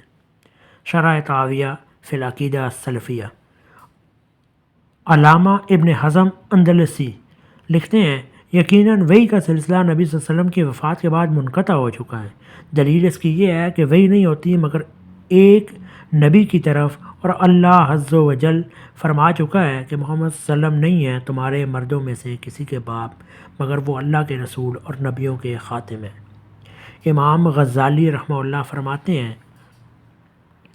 اگر یہ دروازہ یعنی اجماع کو حجت ماننے سے انکار کا دروازہ کھول دیا جائے تو بڑی کبھی باتوں تک نوبت پہنچ جاتی ہے۔ مثلا اگر کہنے والا کہے کہ ہمارے نبی صلی اللہ علیہ وسلم کے بعد کسی رسول کی بعثت ممکن ہے تو اس کی تکفیر میں تعمیل نہیں کیا جا سکتا، لیکن بحث کے موقع پر جو شخص اس کی تکفیر میں تعمیل کو ناجائز ثابت کرنا چاہتا ہے اسے لامحالہ اجماع سے مدد لینی پڑے گی، کیونکہ عقل اس کے عدم جواز کا فیصلہ نہیں کرتی، اور جہاں تک نقل کا تعلق ہے اس عقیدے کا قائل لا نبی بعدی اور خاتم النبیین کی تعبیر کرنے سے عاجز نہ ہوگا۔ وہ کہے گا کہ خاتم النبیین سے مراد اول العزم رسولوں کا خاتم ہونا ہے، اور اگر کہا جائے کہ نبیین کا لفظ عام ہے تو عام کو خاص قرار دے دینا اس کے لیے کچھ مشکل نہ ہوگا۔ اور لا نبی بعدی کے متعلق وہ کہہ دے گا کہ لا رسول بعدی تو نہیں کہا گیا، رسول اللہ نبی میں فرق ہے، اور نبی کا مرتبہ رسول سے بلند تر ہے۔ غرض اس طرح کی بکواس بہت کچھ کی جا سکتی ہیں، اور محض لفظ کے اعتبار سے ایسی تعویلات کو ہم محال نہیں سمجھتے، بلکہ ظواہر تشبیہ کی تعویل میں ہم اس سے بھی زیادہ بعید احتمالات کی گنجائش مانتے ہیں، اور اس طرح کی تعویلیں کرنے والے کے متعلق ہم یہ بھی نہیں کہہ سکتے کہ وہ نصوص کا انکار کر رہا ہے، لیکن اس قول کے قائل کی تردید میں ہم یہ کہیں گے کہ امت نے بالاتفاق اس لفظ یعنی لا نبی بعدی سے اور نبی صلی اللہ علیہ وسلم کے قرائن احوال سے یہ سمجھا ہے کہ حضور کا مطلب یہ تھا کہ آپ کے بعد نہ کوئی نبی آئے گا اور نہ رسول، نیز امت کا اس پر بھی اتفاق ہے کہ اس میں کسی تعویل اور تخصیص کی گنجائش نہیں ہے، لہذا ایسے شخص کو منکر اجماع کے سوا اور کچھ نہیں کہا جا سکتا۔ محیط سنہ بغوی متوفی 510 ہجری اپنی تفسیر معالم التنزیل میں لکھتے ہیں کہ اللہ نے آپ صلی اللہ علیہ وسلم کے ذریعے سے نبوت کو ختم کیا، بس آپ انبیاء کے خاتم ہیں۔ اور ابن عباس کا قول ہے کہ اللہ تعالیٰ نے اس آیت میں یہ فیصلہ فرما دیا ہے کہ نبی صلی اللہ علیہ وسلم کے بعد کوئی نبی نہ ہوگا۔ جلد 3 صفحہ 157۔ علامہ زمخشری تفسیر کشاف میں لکھتے ہیں، اگر تم کہو کہ نبی صلی اللہ علیہ وسلم آخری نبی کیسے ہوئے جبکہ حضرت عیسیٰ علیہ السلام آخر زمانے میں نازل ہوں گے، تو میں کہوں گا کہ آپ کا آخری نبی ہونا اس معنی میں ہے کہ آپ کے بعد کوئی شخص نبی نہ بنایا جائے گا، اور عیسیٰ علیہ السلام ان لوگوں میں سے ہیں جو آپ سے پہلے نبی بنائے جا چکے تھے، اور جب وہ نازل ہوں گے تو شریعت محمدیہ کے پیرو اور آپ کے قبلے کی طرف نماز پڑھنے والے کی حیثیت سے نازل ہوں گے، گویا کہ وہ آپ ہی کی امت کے ایک فرد ہیں۔ جلد 2 قاضی غیاث متوفی 544 ہجری لکھتے ہیں، جو شخص اپنے حق میں نبوت کا دعویٰ کرے، اس بات کو جائز رکھے کہ آدمی نبوت کا اکتساب کر سکتا ہے اور صفائی قلب کے ذریعے سے مرتبہ نبوت کو پہنچ سکتا ہے، جیسا کہ بعض فلسفی اور غالی صوفی کہتے ہیں، اور اسی طرح جو شخص نبوت کا دعویٰ تو نہ کرے مگر یہ دعویٰ کرے کہ اس پر وحی آتی ہے، ایسے سب لوگ کافر اور نبی صلی اللہ علیہ وسلم کے جھٹلانے والے ہیں، کیونکہ آپ صلی اللہ علیہ وسلم نے خبر دی ہے کہ آپ خاتم النبیین ہیں، آپ کے بعد کوئی نبی آنے والا نہیں، اور آپ نے اللہ تعالیٰ کی طرف سے یہ خبر پہنچائی ہے کہ آپ نبوت کے ختم کرنے والے ہیں اور تمام انسانوں کی طرف آپ کو بھیجا گیا ہے، اور تمام امت کا اس پر اجماع ہے کہ یہ کلام اپنے ظاہر مفہوم پر محمول ہے، اس کے معنی و مفہوم میں کسی تعویل و تخصیص کی گنجائش نہیں ہے، لہٰذا ان تمام گروہوں کے کافر ہونے میں قطعاً کوئی شک نہیں ہے، بربنائے اجماع بھی اور بربنائے نقل بھی۔ شفا جلد 2 علامہ شہرستانی متوفی 547 ہجری اپنی مشہور کتاب الملل والنحل میں لکھتے ہیں، اور اسی طرح جو کہے کہ محمد صلی اللہ علیہ وسلم کے بعد کوئی نبی آنے والا ہے بجز عیسیٰ علیہ السلام کے، تو اس کے کافر ہونے میں دو آدمیوں کے درمیان بھی اختلاف نہیں ہے۔ جلد 3 صفحہ 249۔ امام رازی 543 ہجری اپنی تفسیر کبیر میں آیت خاتم النبیین کی شرح کرتے ہوئے فرماتے ہیں، اس سلسلہ بیان میں خاتم النبیین اس لیے فرمایا کہ جس نبی کے بعد کوئی دوسرا نبی ہو، وہ اگر نصیحت اور توضیح احکام میں کوئی کسر چھوڑ جائے تو اس کے بعد آنے والا نبی اسے پورا کر سکتا ہے، مگر جس کے بعد کوئی نبی آنے والا نہ ہو، وہ اپنی امت کے پر زیادہ شفیق ہوتا ہے اور اس کو زیادہ واضح رہنمائی دیتا ہے، کیونکہ اس کی مثال اس باپ کی ہوتی ہے جو جانتا ہے کہ اس کے بیٹے کا کوئی ولی و سرپرست اس کے بعد نہیں ہے۔ جلد 6 علامہ بیضاوی متوفی 675 ہجری اپنی تفسیر انوار التنزیل میں لکھتے ہیں، یعنی آپ انبیاء میں سب سے آخری نبی ہیں، جس نے ان کا سلسلہ ختم کر دیا یا جس سے انبیاء کے سلسلے پر مہر کر دی گئی، اور عیسیٰ علیہ السلام کا آپ کے بعد نازل ہونا اس ختم نبوت میں قادح نہیں ہے، کیونکہ جب وہ نازل ہوں گے تو آپ ہی کے دین پر ہوں گے۔ جلد 6 علامہ حافظ الدین النصفی متوفی 710 ہجری اپنی تفسیر مدارک التنزیل میں لکھتے ہیں، اور آپ خاتم النبیین ہیں، یعنی نبیوں میں سب سے آخری، آپ صلی اللہ علیہ وسلم کے بعد کوئی شخص نبی نہیں بنایا جائے گا، رہے عیسیٰ علیہ السلام تو وہ ان انبیاء میں سے ہیں جو آپ سے پہلے نبی بنائے جا چکے تھے، اور جب وہ نازل ہوں گے گویا وہ آپ کی امت کے افراد میں سے ہوں گے۔ علامہ علاء الدین بغدادی متوفی 725 ہجری اپنی تفسیر خازن میں لکھتے ہیں، وہ خاتم النبیین، یعنی اللہ نے آپ صلی اللہ علیہ وسلم پر نبوت ختم کر دی، اب نہ آپ کے بعد کوئی نبوت ہے نہ آپ کے ساتھ کوئی اس میں شریک ہے۔ وَكَانَ اللَّهُ بِكُلِّ شَيْءٍ عَلِيمًا، یعنی یہ بات اللہ کے علم میں ہے کہ آپ کے بعد کوئی نبی نہیں۔ علامہ ابن کثیر متوفی 774 ہجری اپنی مشہور و معروف تفسیر میں لکھتے ہیں، پس یہ آیت اس بات میں نص صریح ہے کہ نبی صلی اللہ علیہ وسلم کے بعد کوئی نبی نہیں ہے، اور جب آپ صلی اللہ علیہ وسلم کے بعد کوئی نبی نہیں تو رسول بدرجہ اولا نہیں ہے، کیونکہ رسالت کا منصب خاص ہے اور نبوت کا منصب عام۔ ہر رسول نبی ہوتا ہے مگر ہر نبی رسول نہیں ہوتا۔ حضور صلی اللہ علیہ وسلم کے بعد جو شخص بھی اس مقام کا دعویٰ کرے وہ جھوٹا، مفتری، دجال، گمراہ اور گمراہ کرنے والا ہے، خواہ وہ کیسے ہی خرق عادت اور شعبدے اور جادو اور طلسم اور کرشمے بنا کر لے آئے۔ یہی حیثیت ہر اس شخص کی ہے جو قیامت تک اس منصب کا مدعی ہو۔ علامہ جلال الدین سیوطی رحمہ اللہ متوفی 911 ہجری تفسیر جلالین میں لکھتے ہیں وَقَانَ اللَّهُ بِكُلِّ شَيْءٍ عَلِيمًا، یعنی اللہ اس بات کو جانتا ہے کہ حضرت کے بعد کوئی نبی نہیں ہے، اور عیسیٰ علیہ السلام جب نازل ہوں گے تو آپ کی شریعت ہی کے مطابق عمل کریں گے۔ علامہ ابن نجیم متوفی 970 ہجری اصول فقہ کی مشہور کتاب الشبہ والنظائر کتاب السیر باب الردہ میں لکھتے ہیں اگر آدمی یہ نہ سمجھے کہ محمد صلی اللہ علیہ وسلم آخری نبی ہیں تو وہ مسلمان نہیں ہے، کیونکہ یہ ان باتوں میں سے ہے جن کا جاننا اور ماننا ضروریات دین میں سے ہے۔ ملا علی قاری متوفی 1016 ہجری شرح فقہ اکبر میں لکھتے ہیں ہمارے نبی صلی اللہ علیہ وسلم کی بعد نبوت کا دعویٰ کرنا بالاجماع کفر ہے۔ شیخ اسماعیل حقی متوفی 1137 ہجری تفسیر روح البیان میں اس آیت کی شرح کرتے ہوئے لکھتے ہیں عاصم نے لفظ خاتم تے کے زبر کے ساتھ پڑھا ہے جس کے معنی ہے آلائے ختم کے جس سے مور کی جاتی ہے، جیسے تابع اس چیز کو کہتے ہیں جس سے ٹھپا لگایا جائے۔ مراد یہ ہے کہ نبی صلی اللہ علیہ وسلم انبیاء میں سب سے آخر تھے جن کے ذریعے سے نبیوں کی سلسلے پر مور لگا دی گئی۔ فارسی میں اسے مور پیغمبراں کہیں گے، یعنی آپ سے نبوت کا دروازہ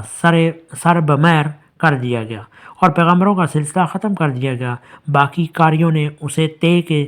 زیر کے ساتھ خاتم پڑھا ہے، یعنی آپ مور کرنے والے تھے۔ فارسی میں اس کو مور کنندہ پیغمبراں کہیں گے، اور اس طرح یہ لفظ بھی خاتم کا ہم معنی ہی ہے۔ اب آپ کی امت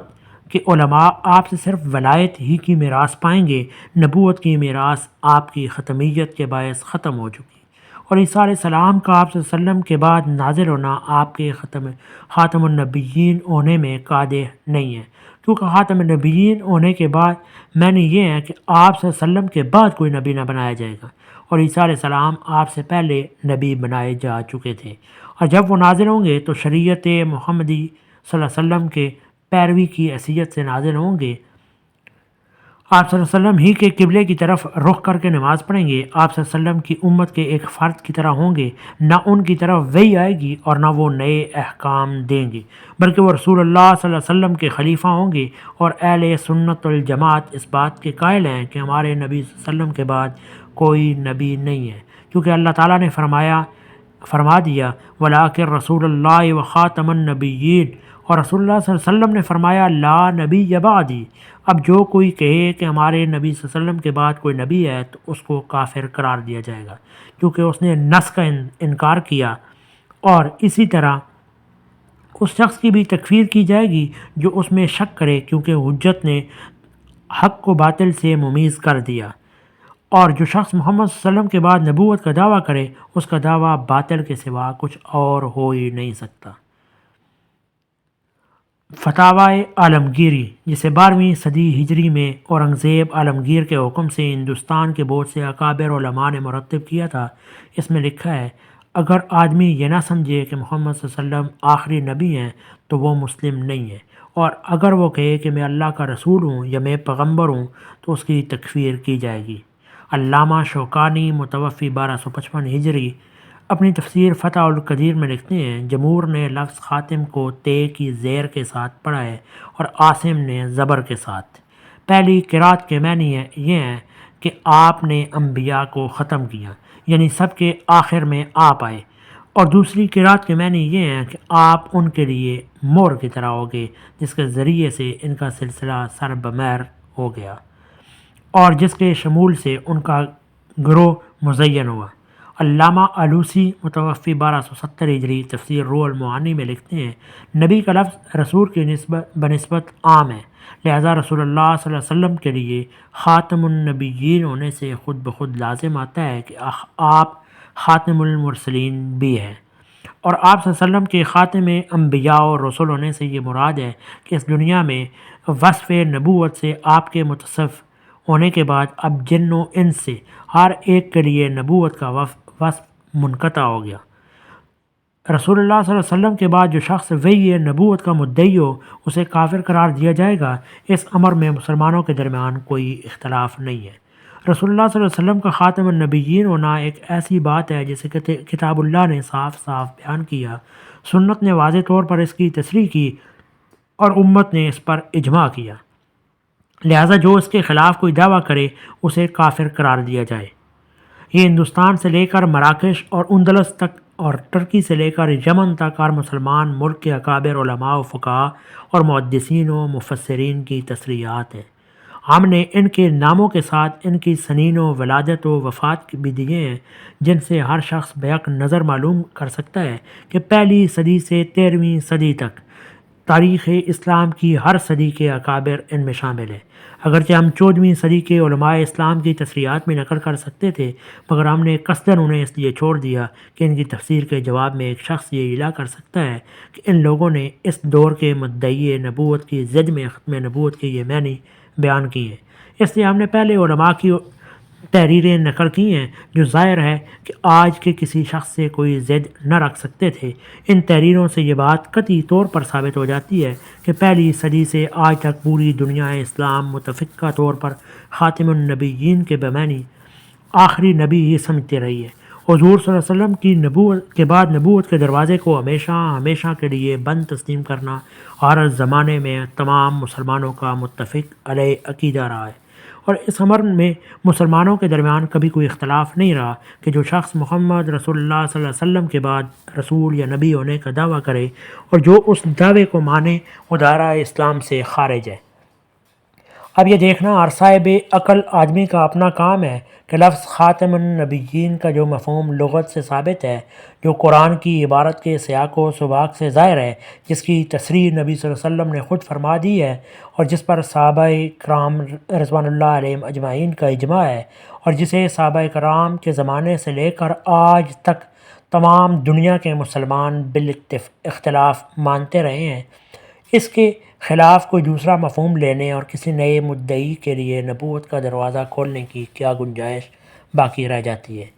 اور ایسے لوگوں کو کیسے مسلمان تسلیم کیا جا سکتا ہے جنہوں نے باب نبوت کے مفتوح ہونے کا محض خیال ہی ظاہر نہیں کیا ہے، بلکہ اس دروازے سے ایک صاحب حریم نبوت میں داخل بھی ہو گئے ہیں، اور یہ لوگ ان کی نبوت پر ایمان بھی لے آئے۔ اس سلسلے میں 3 باتیں اور قابل غور ہیں کہ اللہ کو ہمارے ایمان سے کوئی دشمنی ہے۔ پہلی بات یہ ہے کہ نبوت کا معاملہ ایک بڑا ہی نازک معاملہ ہے۔ قرآن مجید کے روح سے یہ اسلام کی ان بنیادی عقائد میں سے ہے جن کے ماننے یا نہ ماننے پر آدمی کے کفر و ایمان کا انحصار ہے۔ ایک شخص نبی ہو اور آدمی اس کو نہ مانے تو کافر، اور وہ نبی نہ ہو اور آدمی اس کو مان لے تو کافر۔ ایسے ایک نازک معاملے میں تو اللہ تعالیٰ سے کسی بے احتیاطی کی بدرجہ اولیٰ توقع نہیں کی جا سکتی۔ اگر محمد صلی اللہ علیہ وسلم کے بعد کوئی نبی آنے والا ہوتا تو اللہ تعالیٰ خود قرآن میں اس کی صاف صاف تصریح فرماتا، رسول اللہ صلی اللہ علیہ وسلم کے ذریعے سے اس کا کھلا کھلا اعلان کراتا، اور حضور صلی اللہ علیہ وسلم دنیا سے کبھی تشریف نہ لے جاتے جب تک اپنی امت کو اچھی طرح خبردار نہ کر دیتے کہ میرے بعد بھی انبیاء علیہ السلام آئیں گے اور تمہیں ان کو ماننا ہوگا۔ آخر اللہ اور اس کے رسول کو ہمارے دین و ایمان سے کیا دشمنی تھی کہ حضور صلی اللہ علیہ وسلم کے بعد نبوت کا دروازہ تو کھلا ہوتا اور کوئی نبی آنے والا بھی ہوتا جس پر ایمان لائے بغیر ہم مسلمان نہ ہو سکتے، مگر ہم کو نہ صرف یہ کہ اس سے بے خبر رکھا جاتا بلکہ اس کے برعکس اللہ اور اس کے رسول کا دونوں ایسی باتیں فرما دیتے ہیں جن سے 1300 برس تک ساری امت یہی سمجھتی رہی اور آج بھی سمجھ رہی ہے کہ حضور صلی اللہ علیہ وسلم کے بعد آنے والا کوئی نبی نہیں ہے۔ اب اگر بفرض محال نبوت کا دروازہ واقعی کھلا بھی ہو اور کوئی نبی آ بھی جائے تو ہم بے خوف و خطر اس کا انکار کر دیں گے۔ خطرہ ہو سکتا ہے تو اللہ تعالیٰ کے باز پرس ہی کا تو ہو سکتا ہے۔ وہ قیامت کے روز ہم سے پوچھے گا کہ ہم یہ سارا ریکارڈ برسر عدالت لا کر رکھ دیں گے، جس سے ثابت ہو جائے گا کہ معاذ اللہ اس کفر کے خطرے میں تو اللہ کی کتاب اور اس کے رسول کی سنت ہی نے ہمیں ڈالا تھا۔ ہمیں قطعاً کوئی اندیشہ نہیں ہے کہ اس ریکارڈ کو دیکھ کر بھی اللہ تعالیٰ ہمیں کسی نئے نبی پر ایمان لانے کی سزا دے ڈالے گا۔ لیکن اگر نبوت کا دروازہ فی الواقع بند ہے اور کوئی نبی آنے والا نہیں ہے، اور اس کے باوجود کوئی شخص کسی مدعی کی نبوت پر ایمان لے آتا ہے، تو اسے سوچ لینا چاہیے کہ اس کفر کی پاداش سے بچنے کے لیے وہ کون سا ریکارڈ خدا کی عدالت میں پیش کر سکتا ہے جس سے وہ رہائی کی توقع رکھتا ہو۔ عدالت میں پیشی ہونے سے پہلے اسے اپنی صفائی کا مواد کا یہی جائزہ لے لینا چاہیے اور ہمارے پیش کردہ مواد سے مقابلہ کر کے خود ہی دیکھ لینا چاہیے کہ جس صفائی کے بھروسے پر وہ یہ کام کر رہا ہے، کیا ایک عقل مند آدمی اس پر اعتماد کر کے کفر کی سزا کا خطرہ مول لے سکتا ہے؟ اب نبی کی آخر ضرورت کیا ہے؟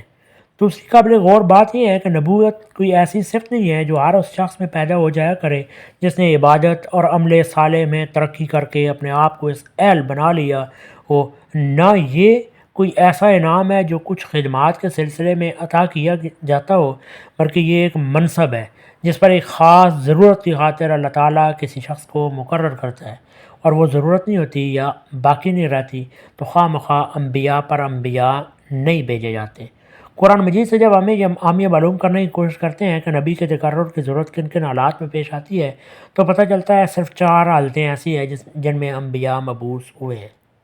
اول یہ کہ کسی خاص قوم میں نبی بھیجنے کی ضرورت اس لیے ہو کہ اس میں پہلے کبھی کوئی نبی نہ آیا تھا،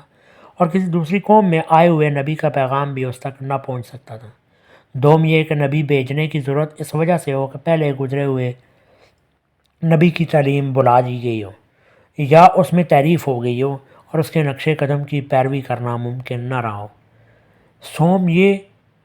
کہ پہلے گزرے ہوئے نبی کے ذریعے سے مکمل تعلیم و ہدایت لوگوں کو نہ ملی ہو اور تکمیل دین کے لیے مزید انبیاء کی ضرورت ہو۔ چارم یہ کہ ایک نبی کے ساتھ اس کی مدد کے لیے ایک اور نبی کی حاجت ہو۔ اب یہ ظاہر ہے کہ ان میں سے کوئی ضرورت بھی نبی صلی اللہ علیہ وسلم کے بعد باقی نہیں رہی۔ قرآن خود کہہ رہا ہے کہ حضور صلی اللہ علیہ وسلم کو تمام دنیا کی ہدایت کے لیے مبعوث فرمایا گیا ہے، اور دنیا کی تمدنی تاریخ بتا رہی ہے کہ آپ کی بعثت کے وقت سے مسلسل ایسے حالات موجود رہے ہیں کہ آپ کی دعوت سب قوموں کو پہنچ سکتی تھی اور ہر وقت پہنچ سکتی تھی۔ اس کے بعد الگ الگ قوموں میں انبیاء آنے کی کوئی حاجت باقی نہیں رہتی۔ قرآن اس پر گواہ ہے کہ اس کے ساتھ ساتھ حدیث و سیرت کا پورا ذخیرہ اس امر کی شہادت دے رہا ہے کہ حضور صلی اللہ علیہ وسلم کی لائی ہوئی تعلیم بالکل اپنی صحیح صورت میں محفوظ ہے۔ اس میں مسخ و تحریف کا کوئی عمل نہیں ہوا ہے۔ جو کتاب آپ لائے تھے اس میں ایک لفظ کی کمی و بیشی آج تک نہیں ہوئی اور نہ قیامت تک ہو سکتی ہے۔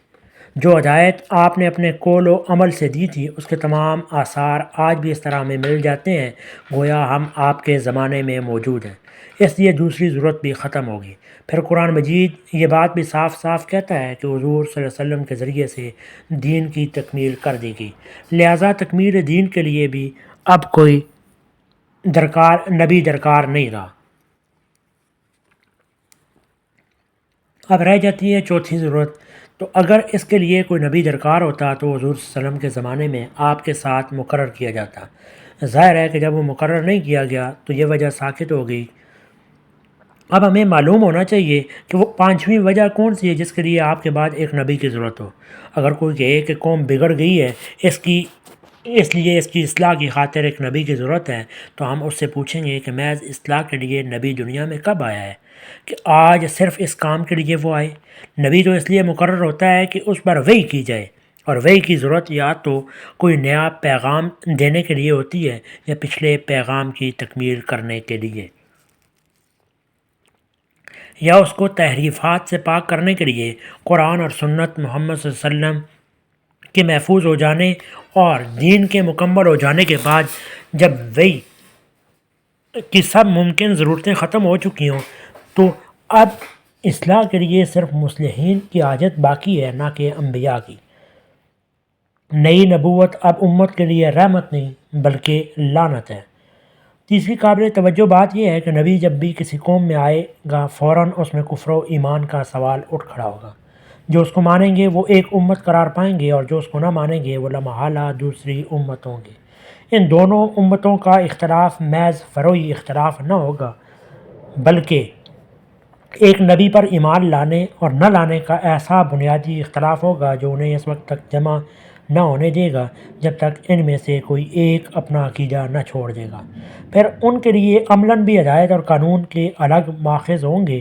کیونکہ ایک گروہ اپنے تسلیم کردہ نبی کی پیش کی ہوئی وحی اور اس کی سنت سے قانون لے گا اور دوسرا گروہ اس کے ماخذ قانون ہونے کا سرے سے منکر ہوگا۔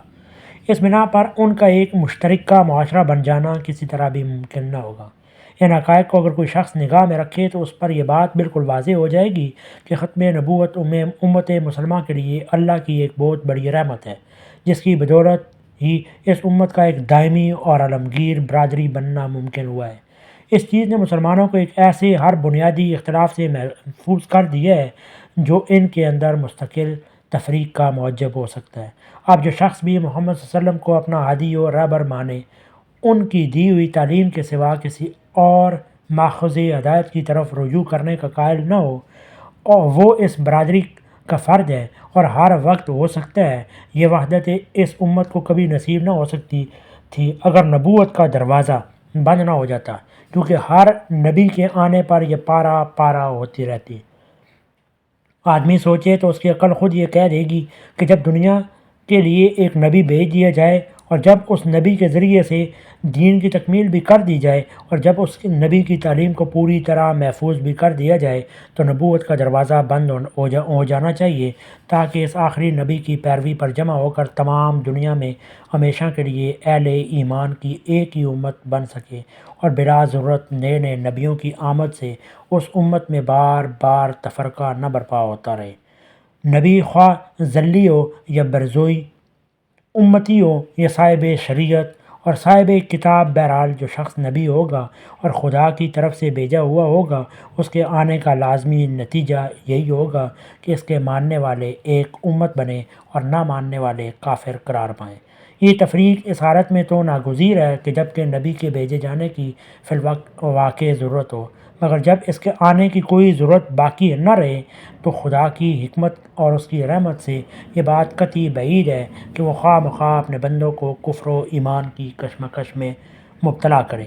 اور انہیں کبھی ایک امت نہ بننے دے۔ لہٰذا جو کچھ قرآن سے ثابت ہے اور جو کچھ سنت اور اجماع سے ثابت ہے، عقل بھی اس کو صحیح تسلیم کرتی ہے اور اس کا تقاضا بھی یہی ہے کہ اب نبوت کا دروازہ بند ہی رہنا چاہیے۔ مسیح موعود کی حقیقت۔ نئی نبوت کی طرف بلانے والے حضرات عام طور پر ناواقف مسلمانوں سے کہتے ہیں کہ حدیث میں مسیح موعود کے آنے کی خبر دی گئی ہے اور مسیح نبی تھے، اس لیے ان کے آنے سے ختم نبوت میں کوئی خرابی واقع نہیں ہوتی، بلکہ ختم نبوت بھی برحق اور اس کے باوجود مسیح موعود کا آنا بھی برحق۔ اس سلسلے میں وہ یہ بھی کہتے ہیں کہ مسیح موعود سے مراد حضرت عیسیٰ ابن مریم نہیں، ان کا تو انتقال ہو چکا، اب جس کے آنے کی خبر حدیث میں دی گئی ہے وہ مسیح یعنی حضرت عیسیٰ کی مانند ایک مسیح ہے اور وہ فلاں شخص ہے جو آ چکا ہے۔ اس کا ماننا عقیدہ ختم نبوت کے خلاف نہیں ہے۔ اس فریب کا پردہ چاک کرنے کے لیے ہم یہاں پورے حوالوں کے ساتھ وہ مستند روایات نقل کیے دیتے ہیں جو اس مسئلے کے متعلق حدیث کی معتبر ترین کتابوں میں پائی جاتی ہیں۔ ان حدیث کو دیکھ کر ہر شخص خود معلوم کر سکتا ہے کہ حضور نبی کریم صلی اللہ علیہ وسلم نے کیا فرمایا تھا اور آج اس کو کیا بنایا جا رہا ہے۔ حدیث در باب نزول عیسیٰ ابن مریم علیہ السلام۔ عن ابی ہریرہ قال قال رسول اللہ صلی اللہ علیہ وسلم والذی نفسی بیدی لیوشکن ان ینزل فیکم ابن مریم حکما عدلا فیکسر الصلیب ویقتل الخنزیر ویضع الحرب ویفیض المال حتی لا يقبلہ احد حتی تکون السجدہ الواحدۃ خیرا من دنیا وما فیہا۔ بخاری کتاب الحدیث الانبیاء باب نزول عیسیٰ ابن مریم، مسلم باب بیان نزول عیسیٰ، ترمذی ابواب الفتن باب فی نزول عیسیٰ، مسند احمد مرویات ابی ہریرہ۔ حضرت ابو ہریرہ رضی اللہ عنہ سے روایت ہے کہ رسول اللہ صلی اللہ علیہ وسلم نے فرمایا، قسم ہے اس ذات کی جس کے ہاتھ میں میری جان ہے، ضرور اتریں گے تمہارے درمیان مریم حاکم عادل بن کر پھر وہ صلیب کو توڑ ڈالیں گے اور خنزیر کو ہلاک کر دیں گے۔ صلیب کو توڑ ڈالنے اور خنزیر کو ہلاک کر دینے کا مطلب یہ ہے کہ عیسائیت ایک الگ دین کی حیثیت سے ختم ہو جائے گی۔ دین عیسوی کی پوری عمارت اس عقیدے پر قائم ہے کہ خدا نے اپنے اکلوتے بیٹے یعنی حضرت عیسیٰ کو صلیب پر لعنت کی موت دی، جس سے وہ انسان کے گناہ کا کفارہ بن گیا۔ اور انبیاء کی امتوں کے درمیان عیسائیوں کی امتیازی خصوصیت یہ ہے کہ انہوں نے صرف عقیدے کو لے کر خدا کی پوری شریعت رد کر دی، حتیٰ کہ خنزیر تک کو حلال کر لیا جو تمام انبیاء کی شریعتوں میں حرام رہا ہے۔ پس جب حضرت عیسیٰ علیہ السلام آ کر خود اعلان کر دیں گے کہ نہ میں خدا کا بیٹا ہوں اور نہ صلیب پر جان دی اور نہ میں کسی کے گناہ کا کفارہ بنا، تو عیسائی عقیدے کے لیے سرے سے کوئی بنیادی باقی نہ رہے گی۔ اس طرح جب وہ بتائیں گے کہ میں نے تو نہ اپنے پیرووں کے لیے سور حلال کیا تھا اور نہ ان کو شریعت کی پابندی سے آزاد ٹھہرایا تھا، تو عیسائیت کی دوسری امتیازی خصوصیت کا بھی خاتمہ ہو جائے گا اور جنگ کا خاتمہ کر دیں گے۔ دوسری روایت میں حرب کے بجائے جزیہ کا لفظ ہے، یعنی جزیہ ختم کر دیں گے۔ دوسرے الفاظ میں اس کا مطلب یہ ہے کہ اس وقت ملتوں کے اختلافات ختم ہو کر سب لوگ ایک ہی ملت اسلام میں شامل ہو جائیں گے اور اس طرح نہ جنگ ہوگی اور نہ کسی پر جزیہ عائد کیا جائے گا۔ اس بات پر آگے حدیث نمبر 5 اور 15 دلالت کر رہی ہے۔ اور مال کی وہ کثرت ہوگی کہ اس کا قبول کرنے والا کوئی نہ رہے، اور حالت یہ ہو جائے گی کہ لوگوں کے نزدیک خدا کے حضور ایک سجدہ کر لینا دنیا و مافیہ سے زیادہ بہتر ہوگا۔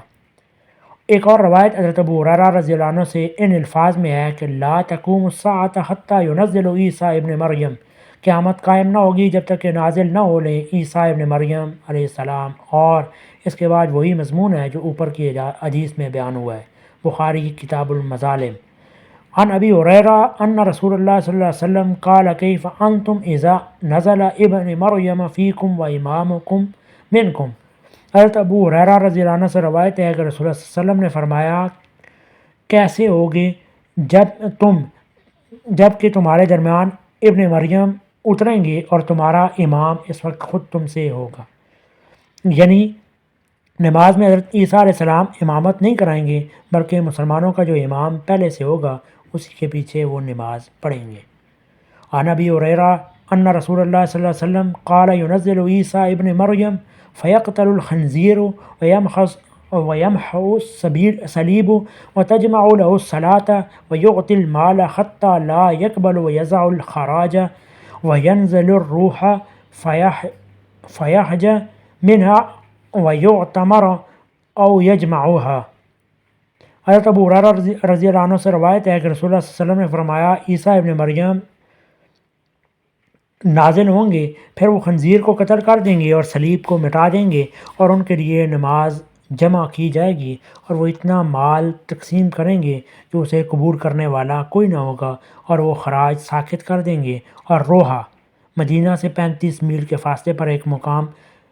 پر منزل کر کے وہاں سے حج یا عمرہ کریں گے یا دونوں کو جمع کریں گے۔ راوی کو شک ہے کہ حضور صلی اللہ علیہ وسلم نے ان میں سے کون سی بات فرمائی تھی۔ عن ابی ہریرہ بعد ذکر خروج الدجال فبما هم يعدون للقتال يسون السوف اذا اقیمت الصلاة فینزل عیسی بن مریم فامهم فازاره عدو اللہ یذوب کما یذوب الملح فی الماء فلو طرقه لا انساب حتى يهلك ولا کن یقتلہ اللہ بیدہ فیریہم دم فی حرب۔ حضرت ابو ہریرہ رضی اللہ عنہ سے روایت ہے کہ دجال کے خروج کا ذکر کرنے کے بعد حضور صلی اللہ علیہ وسلم نے فرمایا اسی اثناء میں کہ مسلمان اس سے لڑنے کی تیاری کر رہے ہوں گے، صفیں باندھ رہے ہوں گے اور نماز کے لیے تکبیر اقامت کہی جا چکی ہوگی کہ عیسیٰ ابن مریم علیہ السلام نازل ہو جائیں گے اور نماز میں مسلمانوں کی امامت کریں گے، اور اللہ کا دشمن یعنی دجال ان کو دیکھتے ہی اس طرح گلنے لگے گا جیسے نمک پانی میں گلتا ہے۔ اگر عیسیٰ علیہ السلام اس کو اس کے حال پر ہی چھوڑ دیں تو وہ آپ ہی گل کر مر جائے گا، مگر اللہ کو ان کے ہاتھ سے قتل کرائے گا اور وہ اپنے نیزے میں اس کا خون مسلمانوں کو دکھائیں گے۔ عن ابی ہریرہ ان نبی صلی اللہ علیہ وسلم قال لیس بینی و بینہ نبی یعنی عیسیٰ وانہ نازل فاذا رأیتموہ رفوه رجل مربوع إلى الحمرة والبياض بين مصرتين كان رأسه يقطرون لم يسب بالليل فيقاتل الناس على الإسلام فيدق الصليب ويقتل الخنزير ويضع الجزية ويهلك الله في زمان الملل كلها للإسلام ويهلك المسيح الدجال فيمكث في الأرض 40 سنة ثم يتوفى فيصلي عليه المسلمون۔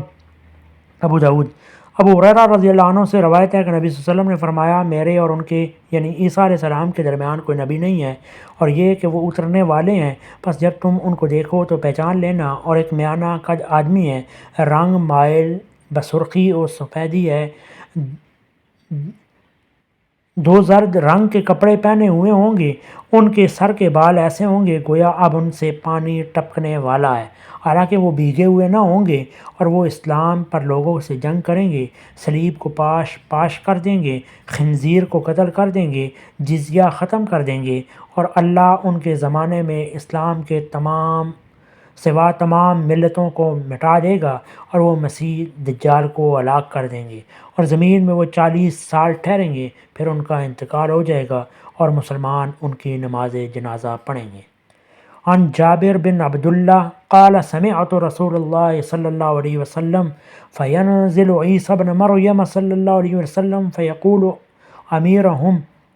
تعالى فصل فيقول لا إن بعضكم على بعض أمراه تکرمت اللہ هذا الامہ۔ مسلم بیان نزول عیسیٰ ابن مریم۔